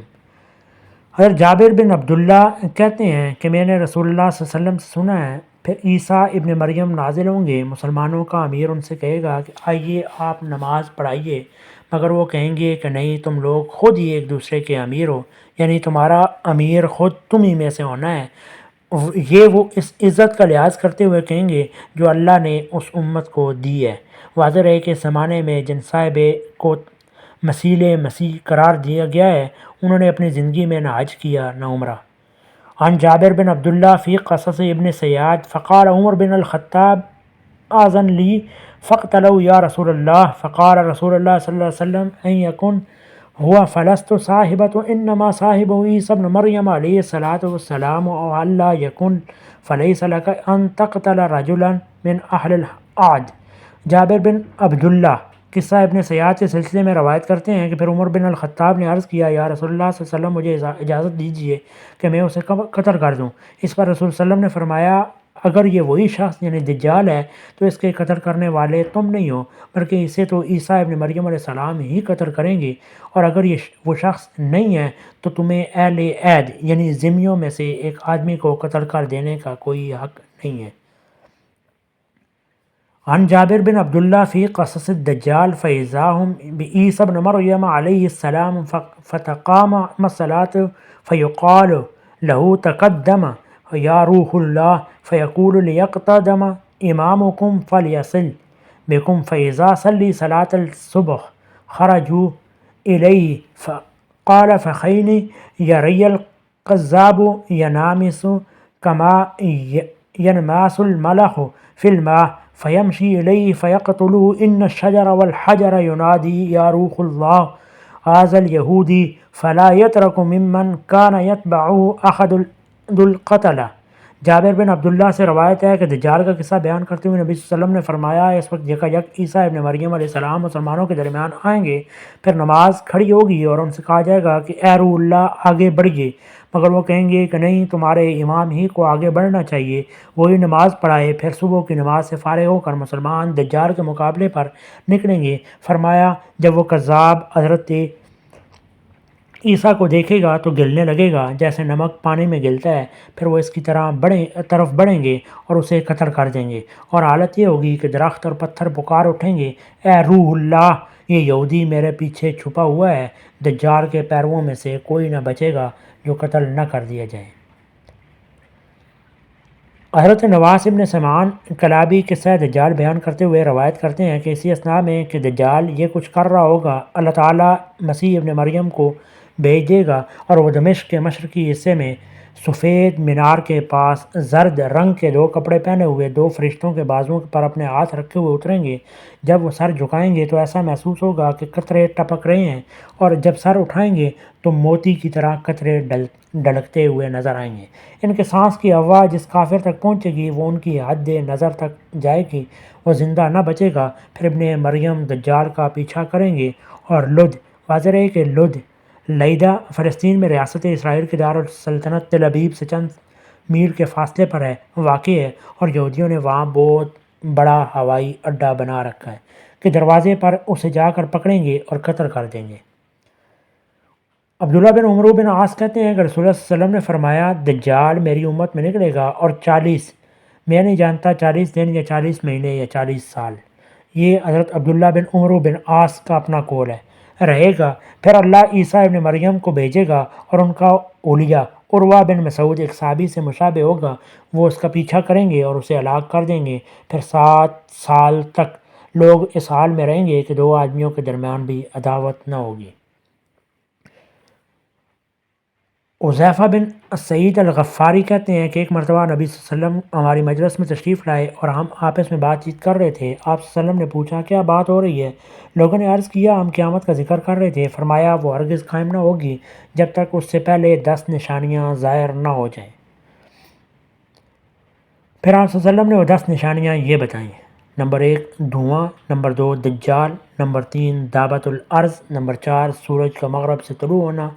نمبر 5 عیسیٰ ابن مریم کا نزول، نمبر 6 یاجوج و ماجوج، نمبر 7 3 بڑے خسف، زمین میں دھس جانا، ایک مشرق میں، دوسرا مغرب میں، تیسرا جزیرۃ العرب میں، سب سے آخر میں ایک زبردست آگ جو یمن سے اٹھے گی اور لوگوں کو آنکھتی ہوئی محشر کی طرف لے جائے گی۔ عن ثوبان مولا رسول اللہ صلی اللہ علیہ وسلم من النبی صلی اللہ علیہ وسلم عصابتان من امتی اخذہما امام اللہ تعالی من النار عصابت تغزو الہند وعصابت تکون مع عیسیٰ ابن مریم علیہ السلام۔ نبی صلی اللہ علیہ وسلم کے آزاد کردہ غلام ثوبان روایت کرتے ہیں کہ حضور صلی اللہ علیہ وسلم نے فرمایا، میری امت کے 2 لشکر ایسے ہیں جن کو اللہ نے دوزخ کی آگ سے بچا لیا، ایک وہ لشکر جو ہندوستان پر حملہ کرے گا، اور دوسرا وہ جو عیسیٰ ابن مریم علیہ السلام کے ساتھ ہوگا۔ عن مجمع من جاریت قال سمعت رسول اللہ صلی اللہ علیہ وسلم یقتل ابن مریم الدجال بباب اللد۔ مجمع بن جاریہ انصاری کہتے ہیں کہ میں نے رسول اللہ صلی اللہ علیہ وسلم سے سنا ہے کہ ابن مریم دجال کو لد کے دروازے پر قتل کریں گے۔ ابو امامہ باہلی ایک طویل حدیث میں دجال کا ذکر کرتے ہوئے روایت کرتے ہیں کہ عین اس وقت جب مسلمانوں کا امام صبح کی نماز پڑھانے کے لیے آگے بڑھ چکا ہوگا، عیسیٰ ابن مریم ان پر اتریں گے، امام پیچھے پلٹے گا تاکہ عیسیٰ علیہ السلام آگے بڑھیں، مگر عیسیٰ علیہ السلام اس کے شانوں کے درمیان ہاتھ رکھ کر کہیں گے، نہیں، تم ہی نماز پڑھاؤ کیونکہ یہ تمہارے لیے ہی کھڑی ہوئی ہے۔ چنانچہ وہی نماز پڑھائے گا۔ سلام پھیرنے کے بعد عیسیٰ علیہ السلام کہیں گے، دروازہ کھولو، چنانچہ وہ کھولا جائے گا۔ بہر دجال 70,000 مسلح یہودیوں کے ساتھ موجود ہوگا۔ جو ہی عیسیٰ علیہ السلام پر اس کی نظر پڑے گی، وہ اس طرح گلنے لگے گا جیسے نمک پانی میں گلتا ہے، اور وہ بھاگ نکلے گا۔ عیسیٰ علیہ السلام کہیں گے، میرے پاس تیرے لیے ایک ایسی ضرب ہے جس سے تو بچ کر نہ جا سکے گا۔ پھر وہ اسے لد کے مشرقی دروازے پر جا لیں گے، اور اللہ یہودیوں کو ہرا دے گا، اور زمین مسلمانوں سے اس طرح بھر جائے گی جیسے برتن پانی میں سے بھر جائے۔ سب دنیا کا کلمہ ایک ہو جائے گا، اور اللہ تعالیٰ کے سوا کسی کی عبادت نہ ہوگی۔ عثمان بن ابی العاص کہتے ہیں کہ میں نے رسول اللہ صلی اللہ علیہ وسلم کو یہ فرماتے ہوئے سنا ہے، اور عیسیٰ ابن مریم علیہ السلام فجر کی نماز کے وقت اتریں گے۔ مسلمانوں کا امیر ان سے کہے گا کہ اے روح اللہ، آپ نماز پڑھائیے۔ وہ جواب دیں گے کہ اس امت کے لوگ خود ہی ایک دوسرے پر امیر ہیں۔ تب مسلمانوں کا امیر آگے بڑھ کر نماز پڑھائے گا۔ پھر نماز سے فارغ ہو کر عیسیٰ علیہ السلام اپنا اربہ لے کر دجال کی طرف چلیں گے۔ وہ جب ان کو دیکھے گا تو اس طرح گلے گا جیسے سیسا پگھلتا ہے۔ عیسیٰ علیہ السلام اپنے حربے سے اس کو ہلاک کر دیں گے، اور اس کے ساتھی شکست کھا کر بھاگیں گے، مگر کہیں انہیں چھپنے کو جگہ نہ ملے گی، حتیٰ کہ درخت پکاریں گے کہ اے مومن، یہ کافر یہاں موجود ہے، اور پتھر پکاریں گے، اے مومن، یہ کافر یہاں موجود ہے۔ عن سمرہ بن جندب عن نبی صلی اللہ علیہ وسلم فی حدیث طویل فیصبح عیسیٰ ابن مریم فیہزمہم اللہ وجنودہ حتی ان اجزم الحائط واصل الشجر لینادی یا مومن ھذا کفر یستتر بی فتعال لاقتلہ۔ سمرہ بن جندب ایک طویل حدیث میں نبی صلی اللہ علیہ وسلم سے روایت کرتے ہیں کہ پھر صبح کے وقت مسلمانوں کے درمیان عیسیٰ ابن مریم آ جائیں گے اور اللہ دجال اور اس کے لشکروں کو شکست دے گا، یہاں تک کہ دیواریں اور درختوں کی جڑیں پکار اٹھیں گی کہ اے مومن، یہ کافر میرے پیچھے چھپا ہوا ہے، آ اور اسے قتل کر۔ عمران بن حسین سے روایت ہے کہ رسول اللہ صلی اللہ علیہ وسلم نے فرمایا، میری امت میں ہمیشہ ایک گروہ ایسا موجود رہے گا جو حق پر قائم اور مخالفین پر بھاری ہوگا، یعنی یہاں تک کہ اللہ تعالیٰ کا فیصلہ آ جائے گا اور عیسیٰ ابن مریم علیہ السلام نازل ہو جائیں گے۔ حضرت عائشہ رضی اللہ عنہ دجال کے قصے میں روایت کرتی ہیں کہ پھر عیسیٰ علیہ السلام اتریں گے اور دجال کو قتل کریں گے۔ اس کے بعد عیسیٰ علیہ السلام 40 سال تک زمین میں ایک عام امام عادل اور حاکم منصف کی حیثیت سے رہیں گے۔ رسول اللہ صلی اللہ علیہ وسلم کے آزاد کردہ غلام سفینہ دجال کے قصے میں روایت کرتے ہیں کہ پھر عیسیٰ علیہ السلام نازل ہوں گے اور اللہ تعالیٰ دجال کو افیق کی گھاٹی، افیق جسے آج کل کل فیق کہتے ہیں، شام اور اسرائیل کے سرحد پر موجود ریاست شام کا آخری شہر ہے۔ اس کے آگے مغرب کی جانب چند میل کے فاصلے پر تبریہ نامی جھیل ہے جس میں سے دریائے اردن نکلتا ہے، اور اس کے جنوب مغرب کی طرف پہاڑوں کے درمیان ایک نشیبی راستہ ہے جو تقریباً 1500 فیٹ تک گہرائی میں اتر کر اس مقام پر پہنچتا ہے جہاں سے دریائے اردن تبریہ میں سے نکلتا ہے، اور اسی پہاڑی راستے کو عقبۂ افیق کی گھاٹی کہتے ہیں، یہ قریب ہلاک کر دے گا۔ حضرت حذیفہ بن یمان دجال کا ذکر کرتے ہوئے بیان کرتے ہیں کہ پھر جب مسلمان نماز پڑھنے کے لیے کھڑے ہوں گے تو ان کی آنکھوں کے سامنے عیسیٰ ابن مریم علیہ السلام اتریں گے اور وہ مسلمانوں کو نماز پڑھائیں گے، پھر سلام پھیرنے کے بعد لوگوں سے کہیں گے، میرے اور اس دشمن کے خدا کے درمیان سے ہٹ جاؤ۔ اللہ دجال کے ساتھیوں پر مسلمانوں کو مسلط کر دے گا اور مسلمان انہیں خوب ماریں گے، یہاں تک کہ درخت اور پتھر پکار اٹھیں گے، اے عبداللہ، اے عبد الرحمن، اے مسلمان، یہ رہا ایک یہودی، مار اسے۔ اس طرح اللہ ان کو فنا کر دے گا اور مسلمان غالب ہوں گے اور صلیب توڑ دیں گے اور خنزیر کو قتل کر دیں گے اور جزیہ ساقط کر دیں گے۔ یہ جملہ 21 روایات میں جو 14 صحابیوں سے صحیح سندوں کے ساتھ حدیث کی معتبر ترین کتابوں میں وارد ہوئی ہیں، اگرچہ ان کے علاوہ دوسری بہت سی حدیث میں بھی یہ ذکر آیا ہے، لیکن طول الکلام سے بچنے کے لیے ہم نے ان سب کو نقل نہیں کیا، بلکہ صرف وہ روایتیں لی ہیں جو سند کے لحاظ سے قوی تر ہیں۔ ان حدیث سے کیا ثابت ہوتا ہے؟ جو شخص بھی ان حدیث کو پڑھے گا وہ خود دیکھ لے گا کہ ان میں سے کسی مسیح موعود یا مثل مسیح یا بروز مسیح کا سرے سے کوئی ذکر ہی نہیں ہے، نہ ان میں اس امر کی کوئی گنجائش ہے کہ کوئی شخص اس زمانے میں کسی ماں کے پیٹ اور کسی باپ کے نطفے سے پیدا ہو کر یہ دعویٰ کر دے کہ میں ہی وہ مسیح ہوں جس کے آنے کی سیدنا محمد صلی اللہ علیہ وسلم نے پیشن گوئی فرمائی تھی۔ یہ تمام حدیثیں صاف اور صریح الفاظ میں ان عیسیٰ علیہ السلام کے نازل ہونے کی خبر دے رہی ہیں جو اب سے 2000 سال پہلے باپ کے بغیر حضرت مریم کے بطن سے پیدا ہوئے تھے۔ اس مقام پر یہ بحث چھیڑنا بالکل حاصل ہے کہ وہ وفات پا چکے ہیں یا زندہ ہیں، موجود ہیں۔ بالفرض وہ وفات ہی پا چکے ہوں تو اللہ انہیں زندہ کر کے اٹھا لانے پر قادر ہے۔ جو لوگ اس بات کا انکار کرتے ہیں انہیں سورہ بقرہ کی آیت 259 ملاحظہ فرما لینی چاہیے، جس میں اللہ تعالیٰ صاف الفاظ میں فرماتا ہے کہ اس نے اپنے ایک بندے کو 100 برس تک مردہ رکھا اور پھر زندہ کر دیا۔ فَأَمَاتَهُ اللَّهُ 100 عَامٍ ثُمَّ بَعَثَهُ۔ وگرنہ یہ بات اللہ کی قدرت سے ہرگز بعید نہیں ہے کہ وہ اپنے کسی بندے کو اپنی کائنات میں کہیں ہزارہا سال تک زندہ رکھے اور جب چاہے دنیا میں واپس لے کر آئے۔ بہرحال اگر کوئی شخص حدیث کو مانتا ہو تو اسے یہ ماننا پڑے گا کہ آنے والے وہی عیسیٰ ابن مریم ہوں گے۔ اگر کوئی شخص حدیث کو نہ مانتا ہو تو وہ سرے سے کسی آنے والے کا قائل ہی نہیں ہو سکتا، کیونکہ آنے والے کی آمد کا عقیدہ حدیث کے سوا کسی اور چیز پر مبنی نہیں ہے۔ لیکن یہ ایک عجیب مذاق ہے کہ آنے والے کی آمد کا عقیدہ تو لے لیا جائے حدیث سے اور پھر انہی حدیث کی اس تصریح کو نظر انداز کر دیا جائے کہ وہ آنے والے عیسیٰ ابن مریم ہوں گے، نہ کہ کوئی مسیح۔ دوسری بات جو اتنی ہی وضاحت کے ساتھ حدیث سے ظاہر ہوتی ہے وہ یہ ہے کہ حضرت عیسیٰ ابن مریم علیہ السلام کا یہ دوبارہ نزول نبی مقرر ہو کر آنے والے شخص کی حیثیت سے نہیں ہوگا، نہ ان پر وحی نازل ہوگی، نہ وہ خدا کی طرف سے کوئی نیا پیغام یا نئے احکام لائیں گے، نہ وہ شریعت محمدی میں کوئی اضافہ یا کوئی کمی کریں گے، نہ ان کو تجدید دین کے لیے دنیا میں لایا جائے گا، نہ وہ آ کر لوگوں کو اپنے اوپر ایمان لانے کی دعوت دیں گے، اور نہ وہ اپنے ماننے والوں کی ایک الگ امت بنائیں گے۔ علماء اسلام نے اس مسئلے کو پوری وضاحت کے ساتھ بیان کر دیا ہے۔ علامہ تفتزانی شرح عقائد نصفی میں لکھتے ہیں، ثبت انہ آخر الانبیاء فإن قیل قدوری فی الحدیث نزول عیسیٰ علیہ السلام بعدہ قلنا نعم لكنه يتابع محمد عليه السلام لا إن شريعة قد نسخت فلا يكون إليه وحي ولا نسب أحكام بل يكون خلیفۃ رسول اللہ علیہ السلام۔ طبع مصر صفحہ 135۔ یہ ثابت ہے کہ محمد صلی اللہ علیہ وسلم آخری نبی ہیں۔ اگر کہا جائے کہ آپ کے بعد عیسیٰ علیہ السلام کے نزول کا ذکر حدیث میں آیا ہے تو ہم کہیں گے کہ ہاں آیا ہے، مگر وہ محمد صلی اللہ علیہ وسلم کے تابع ہوں گے کیونکہ ان کی شریعت تو منسوخ ہو چکی ہے، اس لیے نہ ان کی طرف وحی ہوگی نہ وہ احکام مقرر کریں گے، بلکہ وہ رسول اللہ صلی اللہ علیہ وسلم کے نائب کی حیثیت سے کام کریں گے۔ اور یہی بات علامہ آلوسی تفسیر روح المعانی میں کہتے ہیں۔ پھر عیسیٰ علیہ السلام جب نازل ہوں گے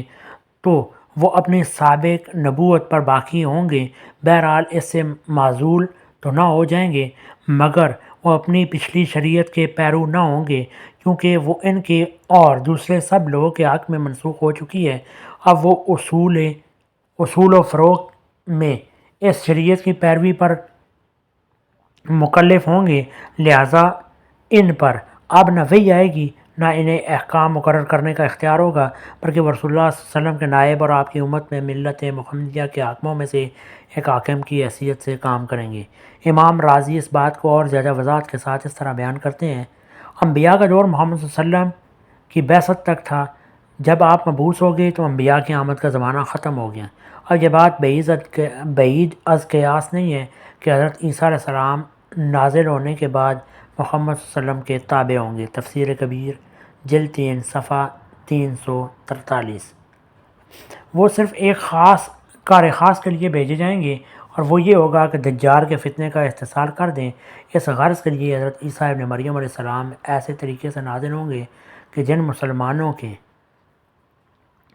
درمیان ان کا نزول ہوگا انہیں اس امر میں کوئی شک نہ رہے گا کہ یہ عیسیٰ ابن مریم ہی ہیں۔ رسول اللہ صلی اللہ علیہ وسلم کی پیشن گوئیوں کے مطابق ٹھیک وقت پر تشریف لائے ہیں۔ وہ آ کر مسلمانوں کی جماعت میں شامل ہو جائیں گے، جو بھی مسلمانوں کا امام اس وقت ہوگا اسی کے پیچھے نماز پڑھیں گے، اور جو بھی اس وقت مسلمانوں کا امیر ہوگا اسی کو آگے رکھیں گے، تاکہ شبہ کو کوئی ادنا سی گنجائش بھی باقی نہ رہے کہ وہ اپنی سابق پیغمبرانہ حیثیت کی طرح اب پھر پیغمبری کے فرائض انجام دینے کے لیے واپس آئیں۔ ظاہر ہے کہ کسی جماعت میں اگر خدا کا پیغمبر موجود ہو تو نہ اس کا کوئی امام۔ اگرچہ 2 روایتوں میں بیان کیا گیا ہے کہ حضرت عیسیٰ علیہ السلام نازل ہونے کے بعد پہلی نماز خود پڑھائیں گے، لیکن بیشتر اور قوی تر روایات نمبر 3، 7، 9، 15 اور 16 یہی کہتی ہیں کہ وہ نماز میں امامت کرانے سے انکار کریں گے اور جو اس وقت مسلمانوں کا امام ہوگا اسی کو آگے بڑھائیں گے۔ اسی بات کو محدثین اور مفسرین نے بالاتفاق تسلیم کیا ہے۔ دوسرا شخص ہو سکتا ہے اور نہ امیر، بس جب وہ مسلمانوں کی جماعت میں آ کر محض ایک فرد کی حیثیت سے شامل ہوں گے تو یہ گویا خود بخود اس امر کا اعلان ہوگا کہ وہ پیغمبر کی حیثیت سے تشریف نہیں لائے، اور اس بنا پر ان کی آمد سے مہر نبوت کے ٹوٹنے کا قطعاً کوئی سوال پیدا نہ ہوگا۔ ان کا آنا بلا تشبیہ اسی نوعیت کا ہوگا جیسے ایک صدر ریاست کے دور میں کوئی سابق صدر آئے اور وقت کے صدر کی ماتحتی میں مملکت کی کوئی خدمت انجام دے۔ ایک معمولی سمجھ بوجھ کا آدمی بھی یہ بات بخوبی سمجھ سکتا ہے کہ ایک صدر کے دور میں کسی سابقہ صدر کے محض آ جانے سے آئین نہیں ٹوٹتا۔ البتہ 2 صورتوں میں آئین کی خلاف ورزی لازم ہوتی ہے، ایک یہ کہ سابق صدر اگر پھر سے فرائض سے صدارت سنبھالنے کی کوشش کرے،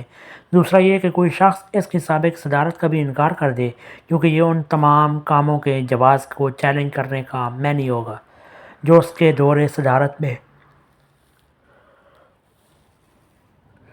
انجام پائے تھے۔ ان دونوں صورتوں میں سے کوئی صورت بھی نہ ہو تو بجائے خود سابق صدر کی آمد آئینی پوزیشن میں کوئی تبدیلی نہیں کر سکتی۔ یہی معاملہ حضرت عیسیٰ کی آمد ثانی کا بھی ہے کہ ان کے محض آ جانے سے ختم نبوت نہیں ٹوٹتی، البتہ اگر وہ آ کر پھر نبوت کا منصب سنبھال لیں اور فرائض نبوت انجام دینے شروع کر دیں، یا کوئی شخص ان کی سابق نبوت کا بھی انکار کر دے تو اس سے اللہ تعالیٰ کے آئین نبوت کی خلاف ورزی لازم آئے گی۔ حدیث نے پوری وضاحت کے ساتھ ان دونوں صورتوں کا سدباب کر دیا ہے۔ ایک طرف وہ تصریح کرتی ہیں کہ محمد صلی اللہ علیہ وسلم کے بعد کوئی نبوت نہیں ہے، اور دوسری طرف وہ خبر دیتی ہیں کہ عیسیٰ ابن مریم علیہ السلام دوبارہ نازل ہوں گے۔ اس سے صاف ظاہر ہوتا ہے کہ ان کی یہ آمد ثانی منصب نبوت کے فرائض انجام دینے کے لیے نہ ہوگی۔ اس طرح ان کی آمد سے مسلمانوں کے اندر کفر و ایمان کا بھی کوئی نیا سوال پیدا نہ ہوگا۔ ان کی سابقہ نبوت پر تو آج بھی اگر کوئی ایمان نہ لائے تو کافر ہو جائے۔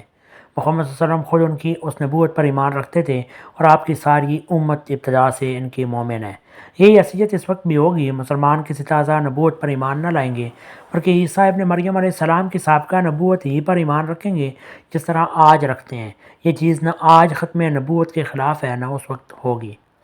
آخری بات جو ان حدیث سے اور بکثرت دوسری حدیث سے بھی معلوم ہوتی ہے وہ یہ ہے کہ دجال، جس کے فتنہ عظیم کا استحصال کرنے کے لیے حضرت عیسیٰ ابن مریم علیہ السلام کو بھیجا جائے گا، یہودیوں میں سے ہوگا اور اپنے آپ کو مسیح کی حیثیت سے پیش کرے گا۔ اس معاملے کی حقیقت کوئی شخص نہیں سمجھ سکتا جب تک وہ یہودیوں کی تاریخ اور ان کے مذہبی تصورات سے واقف نہ ہو۔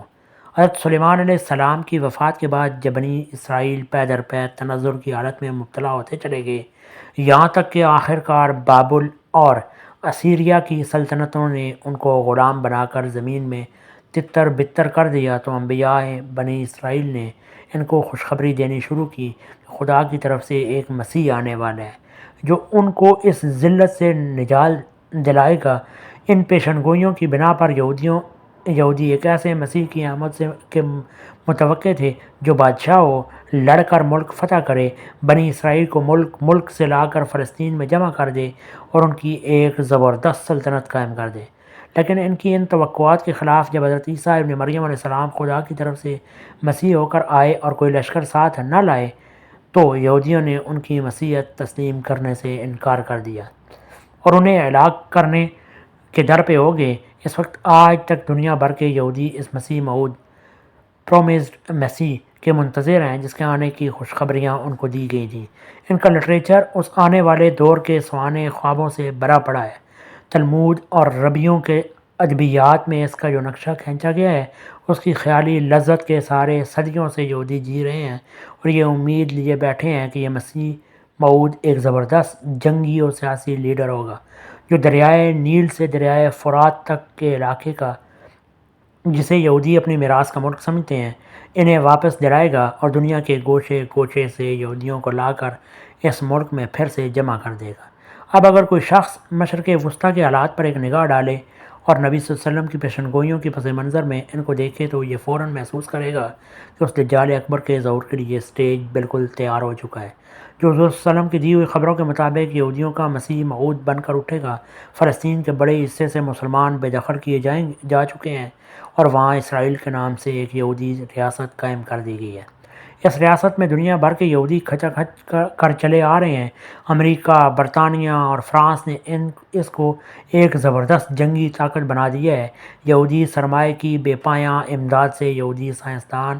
اور ماہرین فنون اس کو روز افزوں ترقی دیتے چلے جا رہے ہیں، اور اس کی یہ طاقت گرد و پیش کی مسلمان قوموں کے لیے ایک خطرہ عظیم بن گئی ہے۔ اس ریاست کے لیڈروں نے اپنی اس تمنا کو کچھ چھپا کر نہیں رکھا، وہ اپنی میراث کا ملک حاصل کرنا چاہتے ہیں۔ مستقبل کی یہودی سلطنت کا جو نقشہ وہ ایک مدت سے کھلا شائع کر رہے ہیں، اسے اگلے صفحے پر ملاحظہ فرمائیے۔ اس سے ظاہر ہوتا ہے کہ وہ پورا شام، پورا لبنان، پورا اردن اور تقریباً سارا عراق لینے کے علاوہ ٹرکی سے اسکندرون، مصر سے سینا اور ڈیلٹا کا علاقہ اور سعودی عرب سے بالائی حجاز و نجد کا علاقہ لینا چاہتے ہیں، جس میں مدینہ منورہ بھی شامل ہے۔ ان حالات کو دیکھتے ہوئے صاف محسوس ہوتا ہے کہ آئندہ کسی عالمگیر جنگ کی ہڑبونگ سے فائدہ اٹھا کر وہ ان علاقوں پر قبضہ کرنے کی کوشش کریں گی، اور ٹھیک اس موقع پر وہ دجال اکبر ان کا مسیح موعود بن کر اٹھے گا، جس کے ظہور کی خبر دینے پر نبی صلی اللہ علیہ وسلم نے اکتفا نہیں فرمایا ہے، بلکہ یہ بھی بتا دیا ہے کہ اس زمانے میں مسلمانوں پر مصائب کے ایسے پہاڑ ٹوٹیں گے کہ ایک دن ایک سال کے برابر محسوس ہوگا۔ اسی بنا پر آپ فتنہ مسیح دجال سے خود بھی اب خدا کی پناہ مانگتے تھے اور اپنی امت کو بھی پناہ مانگنے کی تلقین فرماتے تھے۔ اس مسیح دجال کا مقابلہ کرنے کے لیے اللہ تعالیٰ کسی مثیل مسیح کو نہیں بلکہ اس اصل مسیح کو نازل فرمائے گا جسے 2000 برس پہلے یہودیوں نے ماننے سے انکار کر دیا تھا اور جسے وہ اپنی دانست میں صلیب پر چڑھا کر ٹھکانے لگا چکے تھے۔ اس حقیقی مسیح کے نزول کی جگہ ہندوستان یا افریقہ یا امریکہ میں نہیں بلکہ دمشق میں ہوگی، کیونکہ یہی مقام اس وقت عین معاذ جنگ ہوگا۔ برائے کرم صفحہ 67 پر نقشہ ملاحظہ فرمائیے۔ اس میں آپ دیکھیں گے کہ اسرائیل کی سرحد سے دمشق بمشکل 50-60 میل کے فاصلے پر ہے۔ پہلے جو حدیث ہم نقل کر کے آئے ہیں ان کا مضمون اگر آپ کو یاد ہے تو آپ کو یہ سمجھنے میں کوئی زحمت نہ ہوگی کہ مسیح دجال 70,000 یہودیوں کا لشکر لے کر شام میں گھسے گا اور دمشق میں جا پہنچے گا۔ ٹھیک اس نازک موقع پر دمشق کے مشرقی حصے میں ایک سفید مینار کے قریب حضرت عیسیٰ ابن مریم علیہ السلام صبح دم نازل ہوں گے اور نماز فجر کے بعد مسلمانوں کو اس کے مقابلے پر لے کر نکلیں گے۔ ان کے حملے سے دجال پسپا ہو کر عفیق کی گھاٹی ملاحظہ ہوا حدیث نمبر 21 اسرائیل کی طرف پلٹے گا اور وہ اس کا تعاقب کریں گے۔ آخر کار لد کے ہوائی اڈے پر پہنچ کر وہ ان کے ہاتھوں سے مارا جائے گا۔ اس کے بعد یہودی چن چن کر قتل کیے جائیں گے اور ملت یہود کا خاتمہ ہو جائے گا۔ حدیث نمبر 9، 15 اور 21 عیسائیت بھی حضرت عیسیٰ کی طرف سے اظہار حقیقت ہو جانے کے بعد ختم ہو جائے گی۔ حدیث نمبر 1، 2، 4 اور 6 اور تمام ملتیں ایک ہی ملت مسلمہ میں ضم ہو جائیں گی۔ حدیث نمبر 6 اور 15 یہ ہے وہ حقیقت جو کسی اشتباہ کے بغیر حدیث میں صاف نظر آتی ہے۔ اس کے بعد اس امر میں کیا شک باقی رہ جاتا ہے کہ مسیح موعود کے نام سے جو کاروبار ہمارے ملک میں پھیلایا گیا ہے وہ ایک جعل سازی سے بڑھ کر کچھ نہیں ہے۔ اس جعل سازی کا سب سے زیادہ مضحکہ انگیز پہلو یہ ہے کہ جو صاحب اپنے آپ کو ان پیشن گوئیوں کا مصداق قرار دیتے ہیں انہوں نے خود عیسیٰ ابن مریم بننے کے لیے یہ دلچسپ تعویل فرمائی ہے۔ اس نے یعنی اللہ تعالیٰ نے برائن احمدی کے تیسرے حصے میں میرا نام مریم رکھا، پھر جیسا کہ برائن احمدیہ سے ظاہر ہے 2 برس تک صفت مرمیت میں نے پرورش پائی، پھر مریم کی طرح عیسیٰ کی روح مجھ میں نفخ کی گئی اور استعارے کے رنگ میں مجھے حاملہ ٹھہرایا گیا، اور آخری کئی مہینے کے بعد جو 10 مہینے سے زیادہ نہیں ہے بذریعہ اس الہام کے جو سب سے آخر برائن احمدیہ کے حصہ چہارم میں درج ہے مجھے مریم سے عیسیٰ بنایا گیا، پھر اسے طور میں سے ابن مریم ٹھہرا۔ کشتی نوح